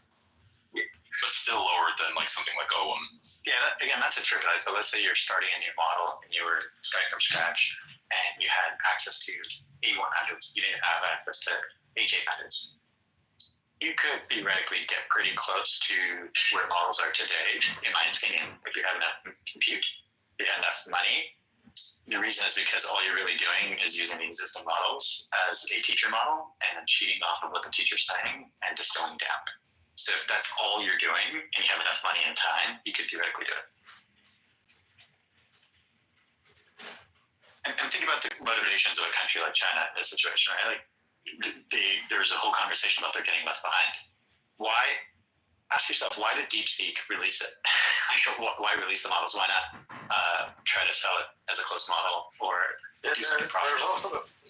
There's also the question of why DeepSeek, why not do this another company like Alibaba, which is already large and has the resources. Well, where'd the money come from? Is this just me or is he cutting out? Well, from what has been explained, DeepSeek is owned by a quantitative firm who makes most of their money from trading, and they just literally, the way they're explaining it is this was literally a side project. Yeah, this side project that cost how much? According to them, 50 million for the GPU, then 5 million for the training. And how much for the electricity? I would assume that's included in the 5 million, no?